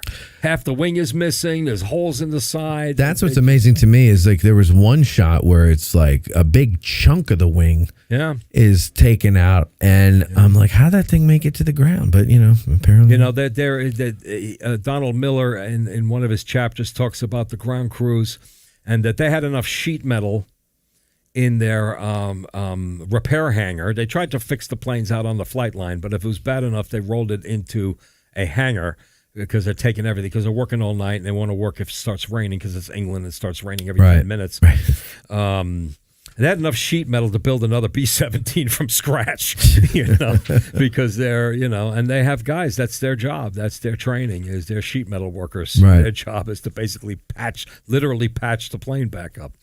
I would never want to get up in one of those things. It's just, that's why I said it took men. Yeah. Not that I'm not a man, but you weren't in one of those things. And think, heck no, I wasn't even a thought back then. And think Clark Gable flies 5 missions. Yeah. Andy Rooney. Yeah. We were talking about Walter Cronkite missions. Walter Cronkite. Yeah. Well, I don't think Walter Cronkite ever got in a plane. I thought he flew one mission. I didn't know that, but the story that Andy Rooney tells, Walter Cronkite was a radio reporter for UPI. And Andy Rooney, who's working for Stars and Stripes, brings him up to one of these air bases, the young radio reporter. And he tells to them, when you go in to talk to these guys, don't make friends with them. They don't live long enough. Yeah. God. And Andy Rooney flew on several bombing missions. Clark Gable flew on 5 as a waist gunner. But and the studio found out and said, no more of that.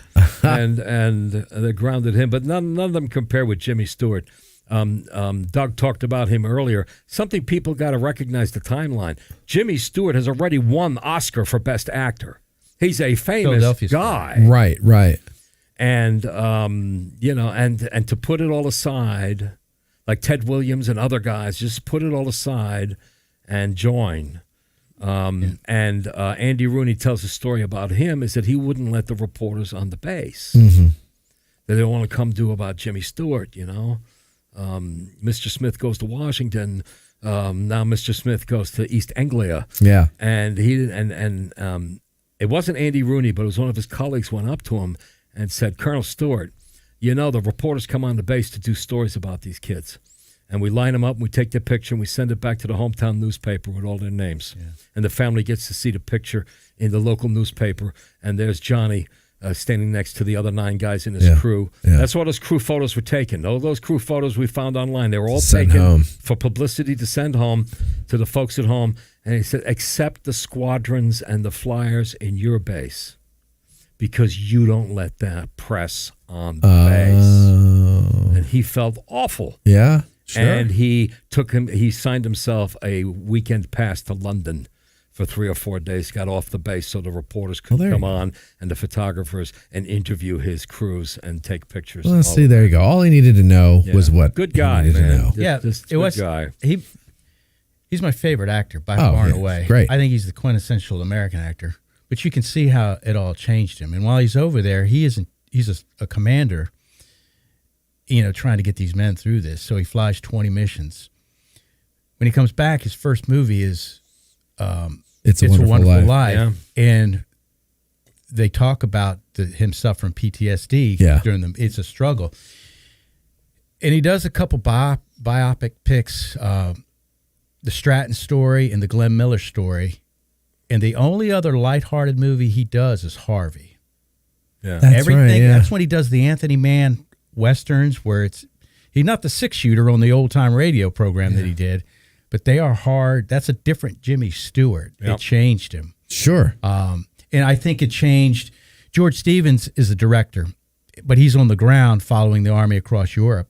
He comes back. The first movie he does is A Place in the Sun, which is a dark movie with Montgomery Clift and Elizabeth Taylor, our very young Shelley Winters. But they come back and they make these aren't happy movies they're making. No. William Wyler comes back. That's why the Memphis Belle gets a lot of publicity. He's filming it. It's not the first plane to 25 missions. He's Hell's Angels. He's flying with it and filming. Hell's Angels makes it 4 days before, but the publicity goes to Memphis Belle because William Wyler's up there. The first movie he comes back and does is Best Years of Our Lives. Now, he wasn't, as a Samuel Gold, we're getting into Hollywood history, Samuel Golden production, he comes up with the idea and has somebody write this story, and he wants John Ford to direct it.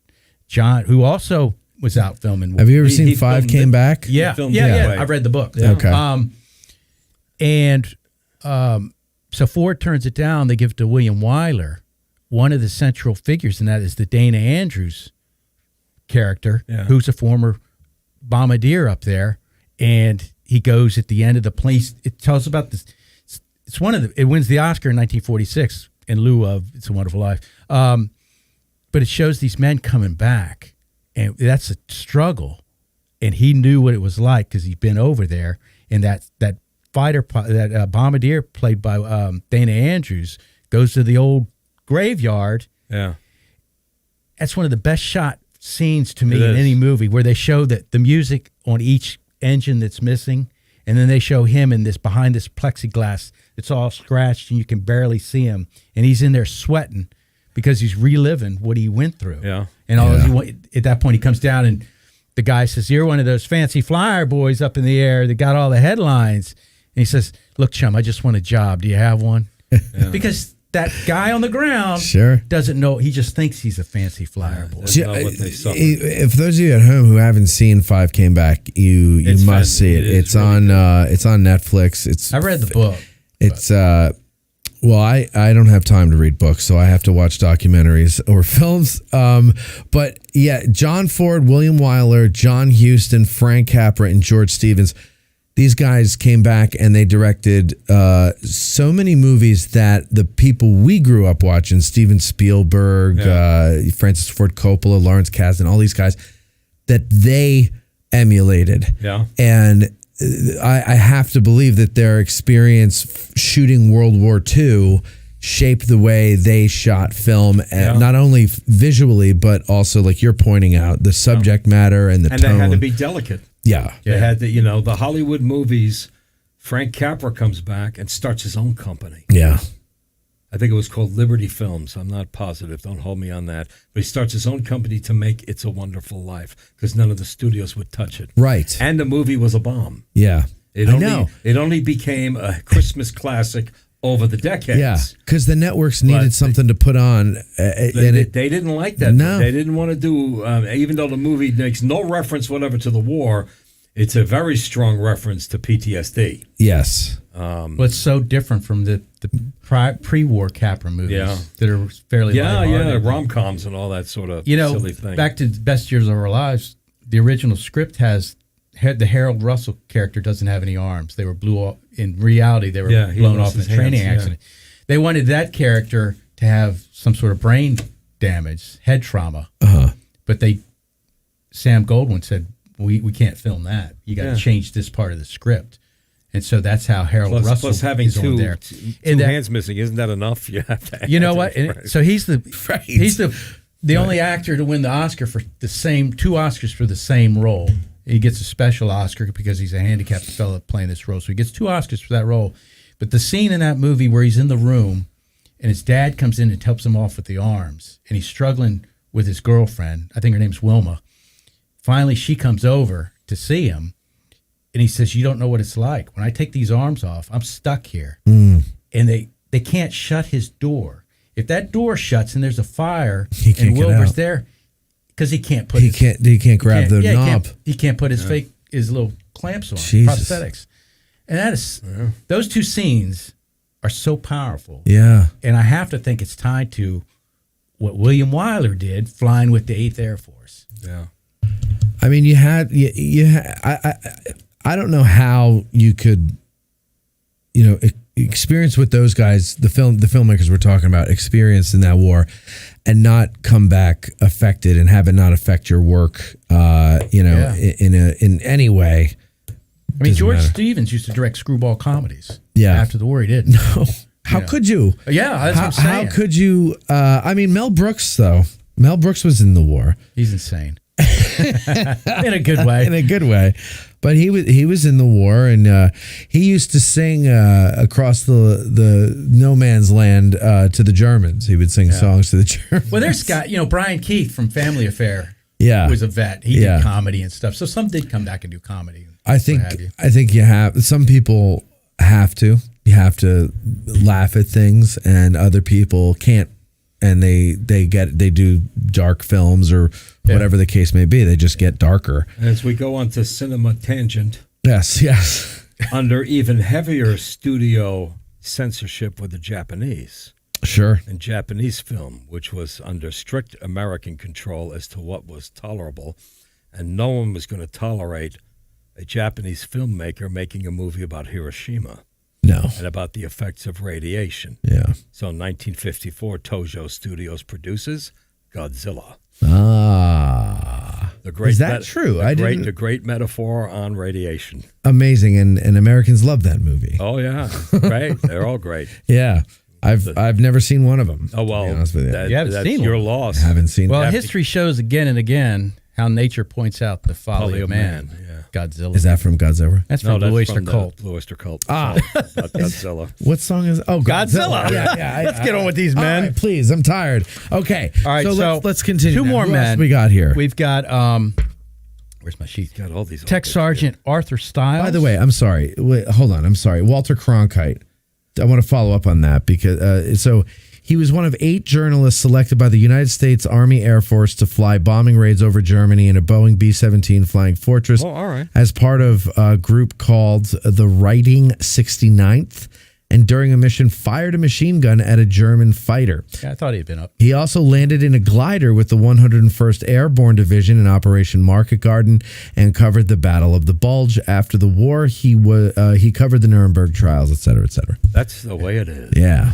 All right. Well, who knew? Who knew? Just The think most if he trusted gets man shot in down, America. He's not the guy taking off his glasses on November 22nd. Telling Telling you Kennedy shot. Exactly. Getting choked up on there. Yeah. All right.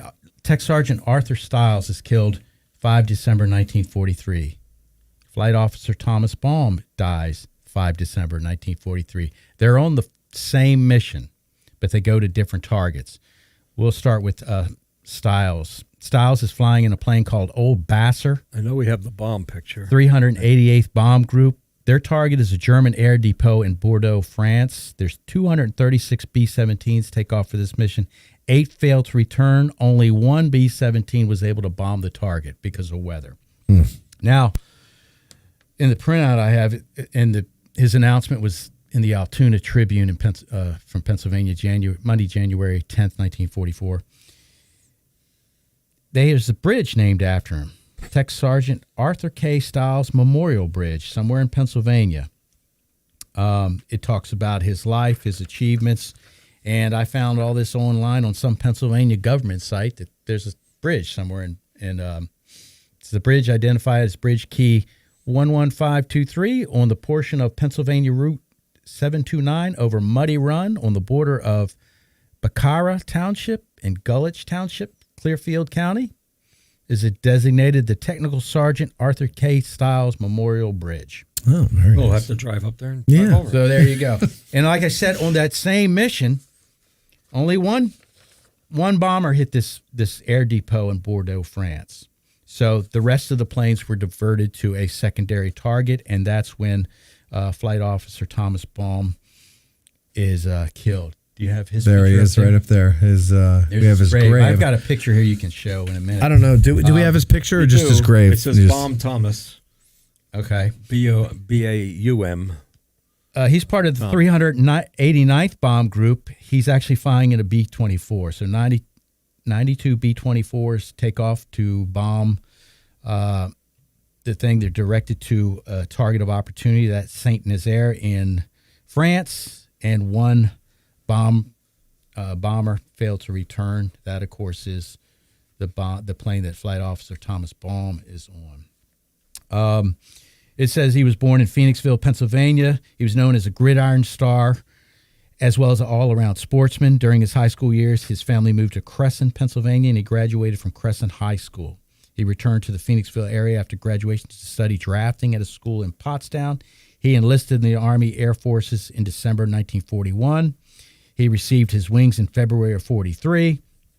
And let's see what else I got. This last mission that they're flying in a plane called the Oklahoman. Their mission was to bomb enemy targets in Cognac, France. The Oklahoma suffered a direct hit by flak over Saint-Nazarene. Only the pilot, a fellow named Mason, survived the hit and resulted crash. And he was killed on the 5th of December. Again, going back to Operation Tidal Wave, the mission to bomb the Ploiești airfields in Romania, he was part of that, and he received the Distinguished Flying Cross for that mission. I failed to mention that mission. We talked about all the high-altitude bombing they're doing. Yeah. That was a low-level bombing with these B-24s. They're flying from North Africa, and they go across the mountain range. When they come on the other side, they're trying to drop down beneath the radar so they can get to the oil fields. So there's a lot of they take a lot of casualties on that mission. Don't quote me on this one, but I think 5 Medal of Honors were awarded on that. Only one recipient was alive to get that award. I think that's the mission where 5 and only 1 live, that Ploiești raid. But he gets this Distinguished Flying Cross for that mission. He lives, goes back to join the rest of his comrades in England, where he's flying this mission, and ultimately loses his life. So, all right. And did you get a picture of Baum? We only had his grave, right? Picture if you want Oh, here. to throw up there. Okay. Go to number There 1. was a picture I sent you. You want to edit it in when you can, but you're holding it too close. The light is. Yeah. Pretty good. Yeah, That's But you have one in your email Okay. view. That's that picture. I just cleaned it up and made it bigger. all right. All right. Moving along, the next one we have is Tech Sergeant Raymond Williams. He dies on 5 January 1944. His mission was scheduled to bomb Kiel, Germany, with the 379th Bomb Group. He's part of the first element. His plane collided with another B-17 on takeoff and crashed. Both crews were killed, 20 KIA in the crash. 3 other B-17s were involved in collisions on takeoff the same day, with a total of 15 men killed. So evidently the weather was poor. And we've talked about it, how they're forming up. They're trying to get above the clouds. The weather's always crappy in England. Same thing that happened to Lieutenant Ott. Yeah. And he is killed. There's a memorial placed over there for the Oklahoma. It says the crash. It's on a road that I can't pronounce over there. It says the crash of the B-24D, and it gives its serial number. The Oklahoman, 389th Bomb Group, 566th Squadron. It says shot down by German flak, but it's actually they crash on forming up. In this place died for our freedom 9 young American aviators. And then it gives a long history of actually what happened during that. I have a picture of him. It's kind of dark. There's one on each side. Look how young he looks. Yeah. Baby faced. Let's see, this one might be a little clearer. Who's the other dude with him? Somebody else from that area that was killed too. And they're Fierrot? yeah, and it has whatever he did in the same article. It's kind of blurry. It's hard to see. All right. But they put these in these articles in the paper. These families, they've been notified, I'm sure. But that's how the towns are being notified that these young men are dying. Right. So now we have Staff Sergeant Earl Crump. He dies on 27 January 1944. He's flying with the 558th Bomb Group, 755th Bomb Squadron. He actually dies on a ferry flight. So a plane is flying him presumably back to England from a place called Marrakech, Morocco. Marrakesh? Marrakesh. Marrakesh, that place. Morocco. He's riding on the Marrakesh Express. Well, yeah. and he's in a B-24, and it crashes on its way over there. I don't know if it crashed it says crashed on takeoff, so something went wrong, and it doesn't make it into the sky, and he dies. And, for his family, it doesn't matter how he dies. The man's dead. Right. So, it's just... And many of different these, ways to die. If you look up their records, many of them are classified as died not in battle, DNB, instead of KIA. A good number of our airmen are classified DNB. And without having launched into a major investigative reporting project, my surface feeling about the DNB classification is that it's public relations. They don't want the public back home to actually grasp the losses that these bombers are taking. Could it be about money? No. Did they? So whether you died in combat or you died not in battle, you got the same life insurance. Right. Okay. But you have a B-17 that gets 3 engines shot out over Germany, limps all the way home in the dark with 1 engine bleeding gas, and they crash on landing, and that's not a KIA. That's a died not in battle report of an aircraft incident. And there's a lot of them classified as DNB, which I think is kind of fraudulent. But I would think if it's not in battle, if I see a lot of those numbers too, I'm like, well, why is it so dangerous to not be in battle over there? So I think it was part of we've got to dampen down how bad it is. How bad this is. Yeah, because we believe in the mission. Right. And one of the advocates I didn't get a chance to talk about. We talked about the Memphis Belle, which was the first B-17 to be recognized for completing 25 missions, and Hell's Angels. Memphis Belle was ready for Flight 25. William Wyler was editing his documentary, and the engines were down. And while We're down. What happened? Just blue screen and died. God damn it! What happened? Are we off? The computer just died. It just restarted itself? It did. It restarted itself, and we're just spinning on YouTube. Yeah, I see it on YouTube. God damn it. I didn't do something, did I? No. It's done this. I need a new computer is what it is. I mean, okay, some of it's on YouTube. Let's just finish the audio version, and I guess there's not going to be a YouTube version now. I was going to... All my fancy cuts and everything. Well, you mean the whole thing goes away? Well, I'm sure it didn't. Let me check and see if the recording is there. Hold on. Yeah, Let me just see. came back up, so. I know. Let me see. Technology.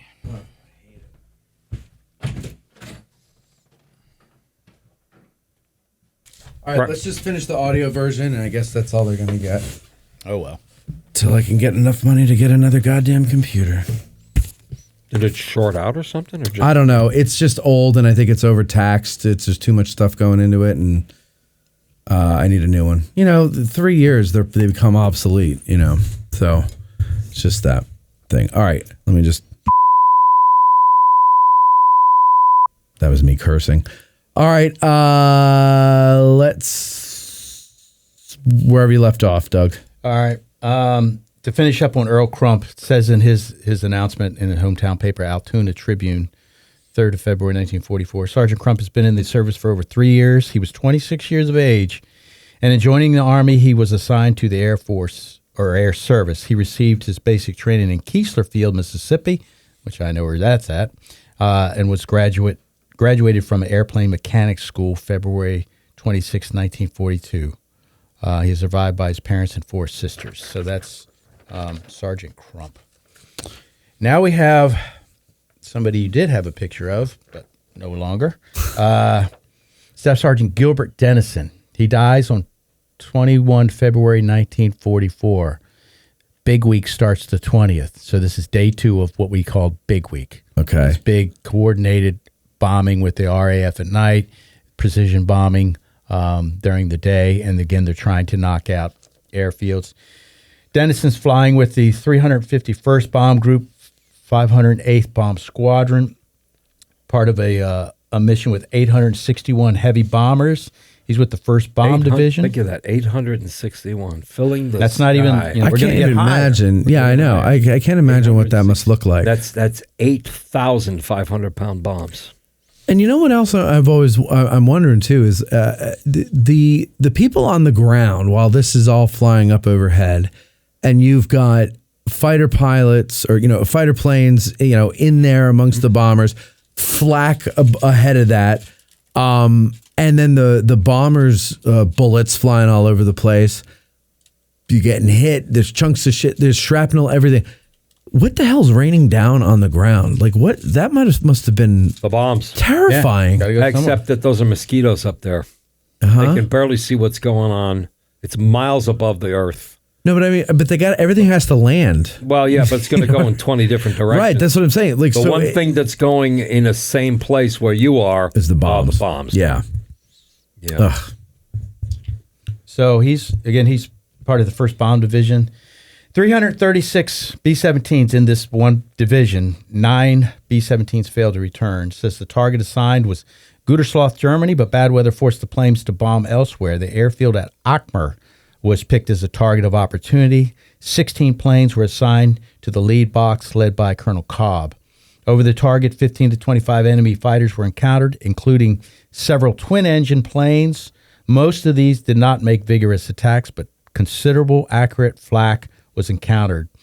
The gunners targeted Pistol Packin' Mama. This was Dennis's plane. Knocking out number 2 and 3 engines. Lieutenant Al Kolgeman feathered number 2, but found his efforts to feather number 3 unsuccessful. So the bomb run was undertaken with a windmilling propeller away from the target area. Pistol Packin' Mama understandably began to struggle under her impediment. Her 2 operative engines straining well beyond safety limits. As the mission continued, she dropped further and further back, creating a situation in which the Luftwaffe were ever eager to exploit. And that's the thing. When you damaged, it's like a pack of lions chasing herd of wildebeest. But one Yeah. thing, you're dropping out of formation because you can't keep up. Yeah. Right. And Another thing, you got smoke trailing, and the fighter planes can all see who's got the smoke trailing. you're the weak link, and they're going to go after you because you're the one that they can take down. They got to take down somebody. So Now, Lewis mentions feathering. Yeah. The propellers on these engines, the pilots, they have a remarkable amount of control over the motor. Not today. Today we shift into gear and off we go. And very much so. I know a couple of, like Doug used to fly F-18s. That's the other Doug. And it's, real Doug. a lot of computer operated hand controls. Yeah. Yeah.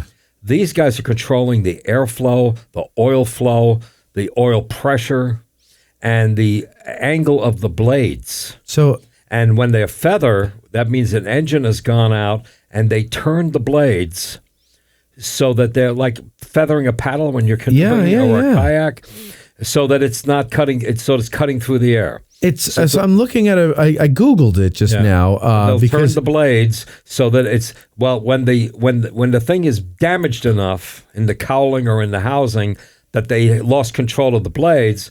What now happens is that the blades go in the wrong direction, and they call it windmilling, and it actually acts as an air brake. yeah. So it's even slowing the plane down even more and making it turn toward that engine. So now the pilot is not Jesus. only losing airspeed, gotta fight he's it. got to fight Yeah. the right turn that engine is trying to get him to do. oh my God. And they're 22 years old. Yeah, I know. It's amazing. And I'm looking at a picture of a feathered blade, and I had no idea that the blades could turn like that. Yeah. I always thought they were just fixed the way they are. Yeah. That's amazing. One of the planes that can do that today is the C-130 Hercules, the Hurricane Hunters. Oh, really? When they fly into the hurricanes, they feather their blades and glide. Because otherwise the hurricane might blow the blade off. Right. Oh, that makes sense. Yeah. And they glide into the eye, and then they can they have blade. You should see the blades on those planes. They have like 12 blades. Yeah. It's amazing. Yeah. But anyway, back to World Go War ahead, II. Lou. So Pistol Pack and Mama's damage. It does make it to the North Sea, trying to get back to England, and that's where it's going to go down. The co-pilot's name was Haynes, and of course Dennison. They both die of exposure. They're out in the sea. Let's and see. that's how You they got died. 4 minutes. Dennison is the one that was on his. If we could see it on YouTube, if the computer didn't die, it says Colorado on it. He was originally from Colorado. He later moves to California. That's where he grows up. Right. So California claims him also. Don't ask us how he got to Gettysburg. Yeah, I don't know anything, but he is buried here, and he had, like Ralph showed us before it went down. On his grave, you can see his grave says Colorado, so it's kind of neat. But that's how he dies. Next fellow is Staff Sergeant James Manello, and we can't show it, but look at that guy. He looks like, it reminds me of my grandfather, little Italian guy. Yeah, he looks like an average guy. Manello. And this is the problem I have with all the Oh, shows. that's a decent picture. Give it to him. He doesn't have. We don't have the camera anymore. The computer. For those of you who are listening, this was a YouTube show that we were recording, and the computer died in the middle, and we lost the whole recording. So we're just finishing the show. It's an audio version. Yeah. Sorry, But nobody maybe if on you the become show- maybe we should become a patron so we could get a new computer. My problem with shows is they pick pretty people to be in them. Right. I don't think this guy's pretty, but he's an average-looking Italian guy from somewhere. Right. There's nobody on the show that looks like this guy. No. And, I don't Oh, know. no, they something- don't do too bad. They got a couple of weird-looking guys. Having said that, I haven't seen the show. I'm just assuming they're all Keogh's pretty. kind of strange. Yeah. Some of them are a little. No, they got some regular looking They try guys. to. on It's that. like Band of Brothers. They try to cast it that it look like right out of the 1940s. Yeah. Well, that guy, like I said before we started this morning, that has name. I know those people in that before it started. I don't know any of these other actors. Yeah. I never watched Elvis because he died in 1977. You should watch it. It's good. I haven't seen Elvis yet, but it is I don't on know my who list. played Elvis. Yeah, I that can't stand- kid in the show. I can't stand Elvis Presley, and the movie was brilliant. Really? Yeah. I'll have to watch. All right, back to Manello. right, That's go what ahead. we need Back to to honor here. He dies on 19th May 1944. He's flying with the 492nd Bomb Group, 858th Bomb Squadron, in a plane called G.I. Joe. He's on a mission to Brunswick, Germany. There are aircraft factories there, and that's what they're trying to bomb. He was lost when his plane was shot up over Germany on his third mission. And after being hit by Focke-Wulf 190s. Pratt announces to the crew, that's the pilot, we're going to bomb the target come hell or high water, but a fire breaks out, forcing an order to abandon ship. Only 3 gunners made it out before the fire reached the bomb bay, exploding the ship in a huge fireball. When that happens, there's no chance of bailing out. Yeah. So 3 actually make it to the ground. They're taken prisoner of war, and 7 are killed in action, including James Manella. So there we go. All right. Next we have. You said you got. Yeah. I've got a wrap up idea. All right. We can. Do you have a lot more? I just want to finish. Give them their due. 1, 2, 3, 4, 5. I can do them quick. Go ahead.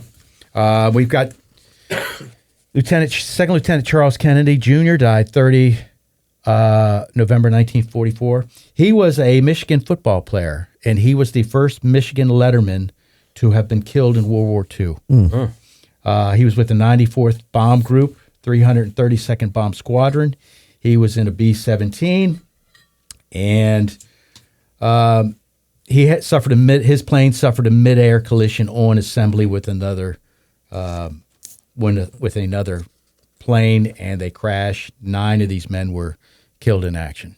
So again, we've talked about the weather several times now, and that's unfortunately how he gets killed. Then we have First Lieutenant Bruce Evans. He's part of an attack that sends... Here's his picture. He's really handsome. He looks like Errol Flynn.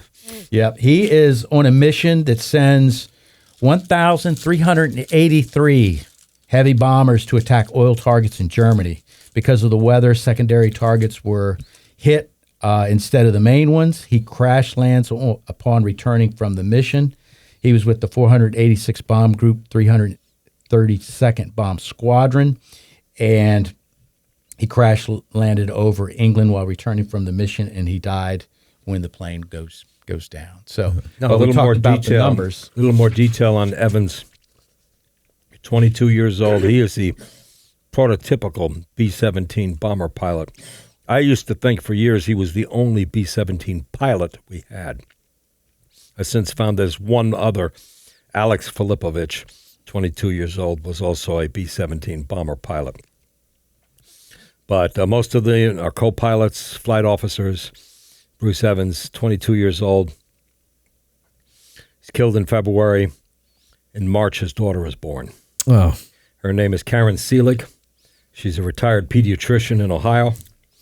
And I used to have a website that was essentially a fishing expedition. I had the names of all the World War II dead listed so that people could Google and find and say, why is my uncle's name on your website? Who are you? And they would send an email, and we'd begin a conversation, and I connected with about a dozen families. Wow. Including Karen Seelig, who was born in March of 1945, and made learning about her father her personal mission. And she would go to bomb group reunions and became a real personality in the which was it now, the 486 bomb group reunions. She went to England and found where the plane crashed, and there was a little monument that was to it, and learned from others. Bruce Evans was probably killed over Chemnitz by flak. It's not clear, but the co-pilot may have also been killed. And the crew managed to fly the plane all the way back to England. Wow. But they were running out of gas because they probably weren't mixing the fuel properly. Right. I mean, not that easy to fly these planes. Yeah, right. Like everything's manual. And every now and then, the Germans would send over a half dozen bombers to try to find the American airfields and bomb them. There's no incident where they ever did that successfully, but at night they went into blackout as a precaution. And Evans Bomber was Rack and Ruin was the name, and Rack and Ruin, the crew could not find a place to land. They crashed into a farm field with the loss of the entire crew. Oh, and she visited the farm field, and she told me that the people who owned it put her up for a couple of days. Really? Because that's England. That's East Anglia. Yeah. You know, they're all like, oh, well, what are you going to eat? Come on. And she's very charming. And Bruce Evans earned the Air Medal with 4 oak leaf clusters. Now, I'm mentioning him because our guests are going to go to the cemetery to the Lincoln statue. Okay. and they're going to go behind the Lincoln statue. That's section 3. Right. They're going to go down 10 rows, and Evans is on the left, 10 rows down, and they will see on his stone AM and 3 OLC. AM is the air medal. OLC is the oak leaf cluster. Oh, okay. You are not awarded the air medal a second time. You're given the oak leaf cluster device to put on the air medal. And he had 3 of them. You get an air medal for every 5 missions. Okay. So this 22-year-old B-17 pilot right out of Central Casting has already flown more than 20 missions. And you'll just have to describe to the people in TV land, that's the air medal. Oh, you have the actual medal? That's his actual air medal. May I see this? I mentioned this earlier with the to oak them, leaf cluster. but I have an air medal. Yeah. It looks just like that. So look at that. So it's, it's your basic... Yeah, we called different museums. She wanted to have it in a museum. I called the Mighty 8th Air Force Museum in Savannah, talked to one of the curators. I said, I have this air medal from this lieutenant. And they said, we have medals of honor that we don't have on display because we don't have the display space. Well, if you mail it to us, we're going to put it in a box. I'll bet you there's someone So she sent it to me. Well, if you want to put it in a museum, I don't know, but I'm sure Eric would at least entertain the idea of that. Now that Masters of the Air is a big thing, he's a smart guy. I didn't think of that. Yeah. That Will he put mine in there? Might be a good idea. Huh? Will he put mine in there and make me famous? Well, they haven't made a movie about you yet. Oh, I don't think that's coming. John, All right. one of the guides, John Fitzpatrick, is also awarded the Air Medal 4 or 5 times. Oh, yeah? He flew missions in Vietnam. Vietnam? Yeah. He's who gave me my oral exam on the guide test. Great man. I've only met him once, I believe. Yeah, he's a great guy. Well, he's one of the reason. He's one of the reasons I have a license. Yeah. Oh, yeah? Me, him, and Mike Vallone were a study group. Okay. Together. Oh, nice.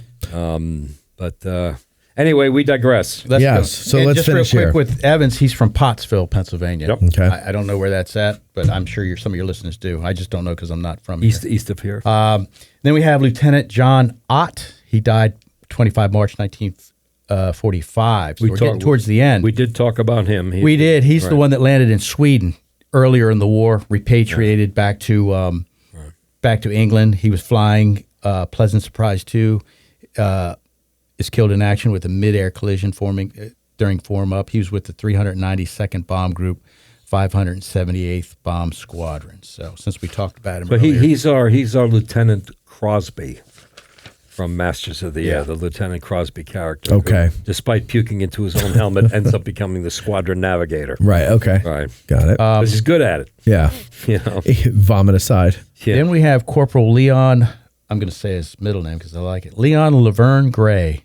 I found him interesting because my grandfather's name was Gray. They're not related, but at first I said, hey, a Gray. Could be me. Maybe, yeah. He died 31 March 1945. Look how close we're getting to the end of the war. He's killed when his plane was apparently caught up in prop wash and was thrown over on its back on its way back from Mission 920. The crew did not have the time to escape the aircraft before it started to break up, and it crashed close to St. Large Church. This is in England. And with all the crew lost, there is a memorial in the churchyard and a small hand-lettered remembrance in the church. He was with the 93rd Bomb Group, 409th Bomb Squadron. And that memorial out in the courtyard says, and those who gave their lives for us in the Second World War, 1939 and 1945, C.G. Baldry, H.V. Collings something, and C.M. Rogers, also in memory of the American airmen who lost their lives in this parish March of 1945. And that's Corporal Gray along with his comrades that were in that plane. So he has that memorial over there. And then finally, this is the last one on my list. It's certainly not the last that are buried over in the cemetery, but Lieutenant William Fitch. Unlike the other ones that I've highlighted, Fitch is a P-51 pilot. No, 47. They're all part of, he's flying a P-51 when he crashes during a training mission. Okay, I'll defer. But it's during training. So So he is was P-47 prior to training on the P-51? Is that what you're saying? Maybe it's a different. William Clell Fitch. The Pittsburgh Press, 31 May 1945. Lieutenant Fitch, 20, was killed April 15th in a plane crash in England. A P-51 pilot. He arrived overseas April 1st, having entered the service February 3rd, 1944.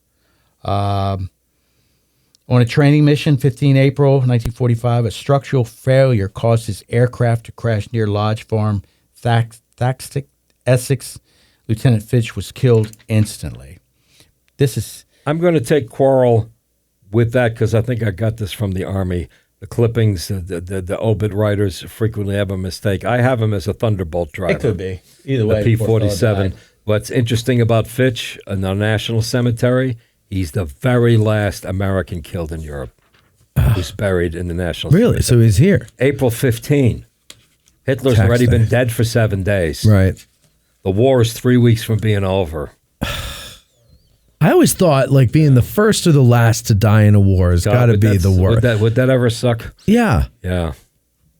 I mean, first, well, maybe first is God's mercy, but last is like, you made it through all that. I want to take your faithful podcast listeners on a battlefield, on a cemetery tour. Oh, yeah. Maybe we could do, you think we could do like a get out of the car tour? I don't think so. I don't think the Park Service will permit it. What do you mean? They don't permit outside groups to do cemetery tours anymore. Yeah. But you could take like a private tour, like, couldn't you? It's got to be probably a small me little as a guide, but it cannot. size. Yeah, it cannot be an organized tour. Yeah. Like if you wanted, that's what we've been informed. Let me correct one thing before you go on. What? Hitler doesn't die until the 30th. He commits suicide on the 30th, so he's still alive. I thought it was the 9th. Oh, no, that's... Why don't you Google it? So many things over there. So many things in April that occur. All right, so that because they surrender. But in any case, the surrender is May 8th. Yes. So April 15th, he's 3 weeks away. I make mistakes. April 30th, 1945. Yeah. All right, see, listed along with Steve McQueen and how many states were. Remember how many states were in the Union in 1832? We screwed that one up. Oh yeah. Said, I think it's 15. Yeah, it's 24. You make me happy, Ralph, because I'm not the only one that makes dumb mistakes. Section 2, the sections that the World War II dead are in. Listeners at home, now you're going to take your podcast, your cell phone, you're going to walk into the cemetery. Everything else in the podcast, now you're going to ignore. You're just going to save this spot and start this spot. We're going to walk into the cemetery. Section 3 is the section that's behind the statue with what's his name? Lincoln. That guy. The Gettysburg Address Memorial. Down that slope is where you're going to find Bruce Evans and Wyman Osnes and all these other guys.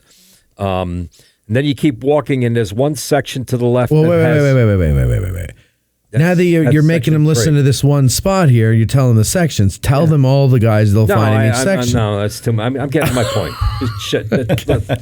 All right, so now go back. You're walking into the cemetery. And take notes. Section 1 has the brick sidewalk, brick staircase going down to it on the left. That's section 1. That was the first to receive World War II dead. And then the big section is section 2. That's all the way at the end of the walk. It's on the Baltimore Pike entrance, Baltimore Street entrance to the cemetery. You walk in through the Baltimore gate, and that's the section on the right. It's the largest section. It has the largest concentration of World War II dead. And to make my point, you're going to walk up to the Japanese maple tree, which has Pearl Harbor dead right next to it. Kind of, a little offensive, not well thought out, not at all. Politically incorrect shrubbery choice. But you walk just past the maple tree, and you're in section 2, and you're going to walk to the third row, and you're going to find Captain Elmer Oglietti. He's 34 in from the left, but you don't have to count from the left. Just go to the third row and look for Captain Oglietti, Elmer Oglietti. He's the highest-ranking airman in the National Cemetery because he's just been promoted to squadron commander of a squadron of B-26 Marauders flying out of the Fosha airfields near Naples. It is March 22. He is the first day in command. I could show the viewers, but we can't. The battle report showing Oglietti as squadron commander and the 8 planes in his flight.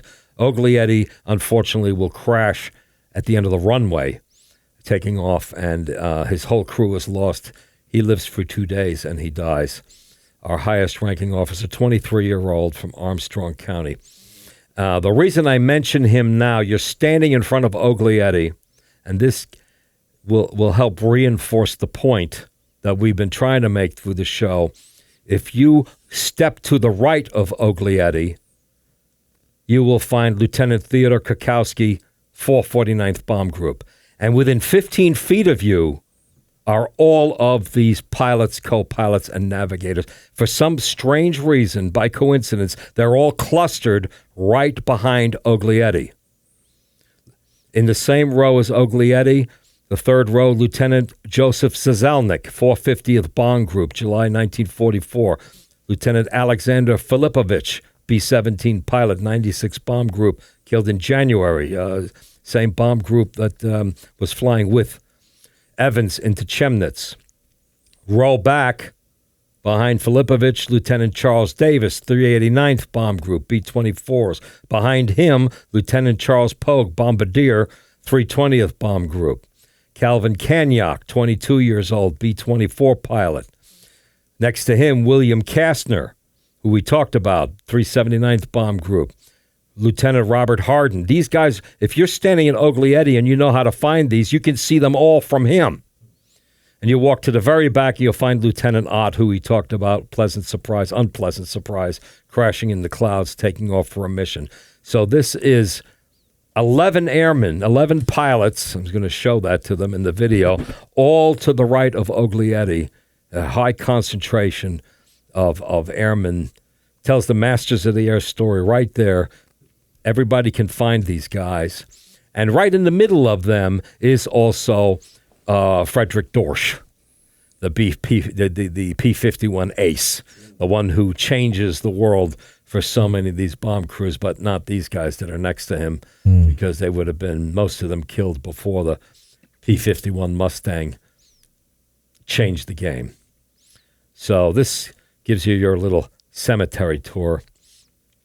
And if you cut over to the right, all the way to the end, you'll find William Fitch and my favorite, Lieutenant Claire Truby. Truby's bomber was part of what they called Operation Transportation. Eisenhower wanted the 8th Air Force to support D-Day landings. He had arguments with the commander. I don't remember who it is at the time. And Eisenhower actually threatened to quit. And Marshall called the guy and said, you listen to what Eisenhower says. And he tasked all the heavy bombers to support D-Day. So for a time being, for a couple of weeks, heavy bombers did not go into Germany. They bombed in France to bomb the infrastructure. German armored divisions need roads and bridges to get south to the Normandy beaches. They were clustered behind Calais, and Operation Transportation was to disrupt the transportation systems, bust up the roads, bust up the bridges and the rail yards so the reinforcements can't get to the Normandy Peninsula once they start landing. And Claire Truby was flying a B-20. He was a co-pilot of B-22, B-24, a Liberator. And you know the macho names that these bombers had, and the semi-pornographic names. And This is the back and mama. yeah, and and hot stuff. Hot stuff. Very dirty picture on the nose. Their plane was Winnie the Pooh. And they flew low over the marshalling yards near Reims, and according to a report from another bomber, they suffered pneumatic damage, hydraulic damage from the concussions of their own bombs. Wow. And William Moseley, the pilot, managed to get the cripple through terrible rain and fog back to England, but they crashed on landing with the loss of the whole crew. Oh, God. This is B-24 Liberators. Those are the ones I hate. Those stories where you make it through all this stuff, you're crippled, you barely get back, and then you crash on landing. And Claire Truby's picture, he just looks so rascally and the kind of guy who should be at home terrorizing teenage girls, or the fathers of teenage girls, rather than 22 years old flying a B-24 Liberator. And they're all marked, and Moseley, Truby, the whole crew are all marked as died not in battle. And they served their country, they're killed in an accident. It wasn't an accident. Right. Yeah, they crashed on landing because they were blistered up from their bomb run. Yeah. Can I ask a quick question? Yeah, and then we got to wrap it up. I'm done. And this is why I I'm a very humble guide, and I appreciate guys like Ralph that know a lot about something that I don't know. He knows where all these graves are. He can sit here and tell you off the top of his head, and I appreciate that.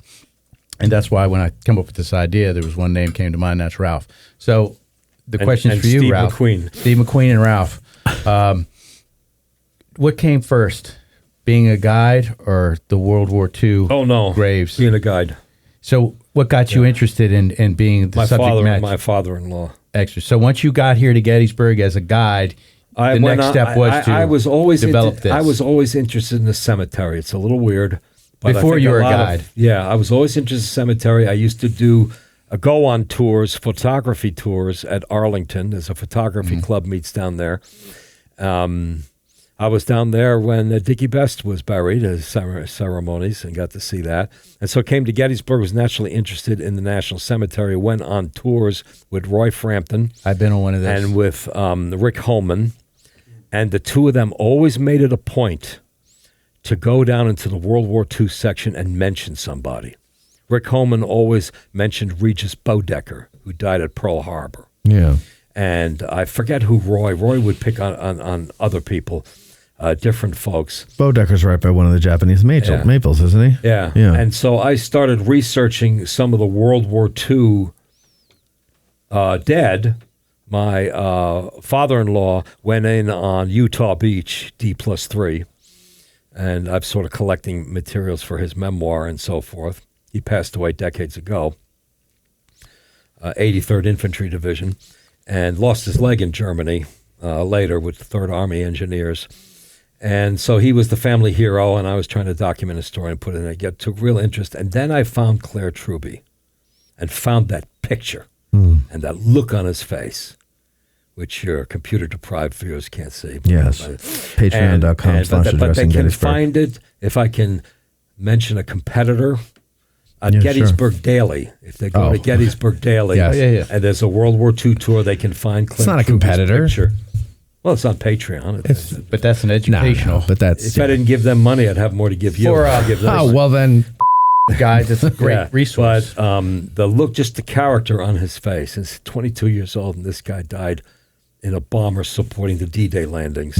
When June 8th, by the way, was still very much in question, whether this whole thing was going to be a big massacre. Right. Within a week, they started to sort it out, but it did take them 2 months to break out. Sure. Oh, 6 weeks or whatever. It took a while. It's nothing's overnight. But on June 8th, it was still, boys, get the hell over there and drop bombs because we don't know where the panzers are. Right.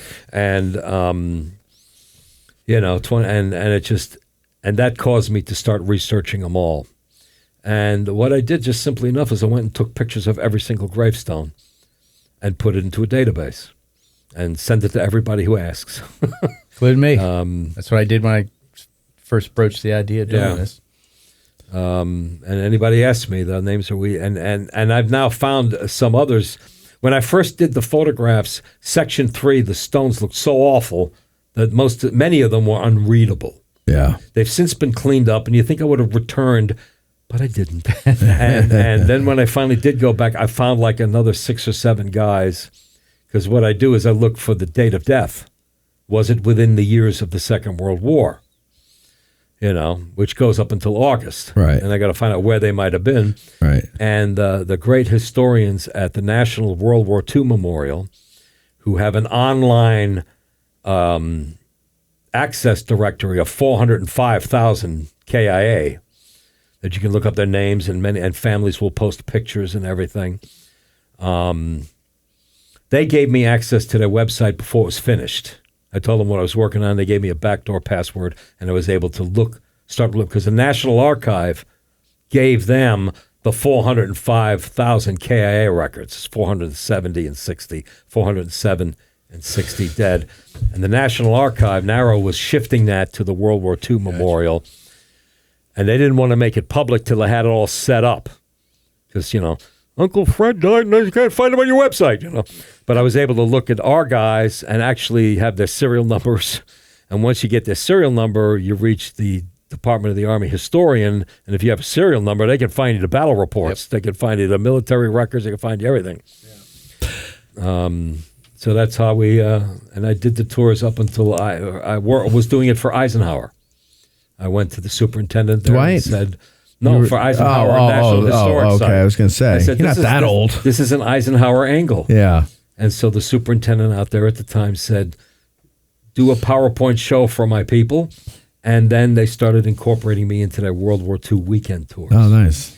But in 2018, they replaced me with Rangers, which is good because one of these days I'm going to, shed my mortal coil. And I want this. They've now incorporated into their programming.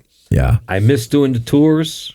But that's your mark. This is how we found out Yeah. that we can't do them anymore because Yeah. we're trying to do them with the Oh, Historical Society. I see. And they said you can only do them if they're sponsored by the Park Service. Oh. And the Rangers there are doing them themselves. Oh, Bureaucracy sucks.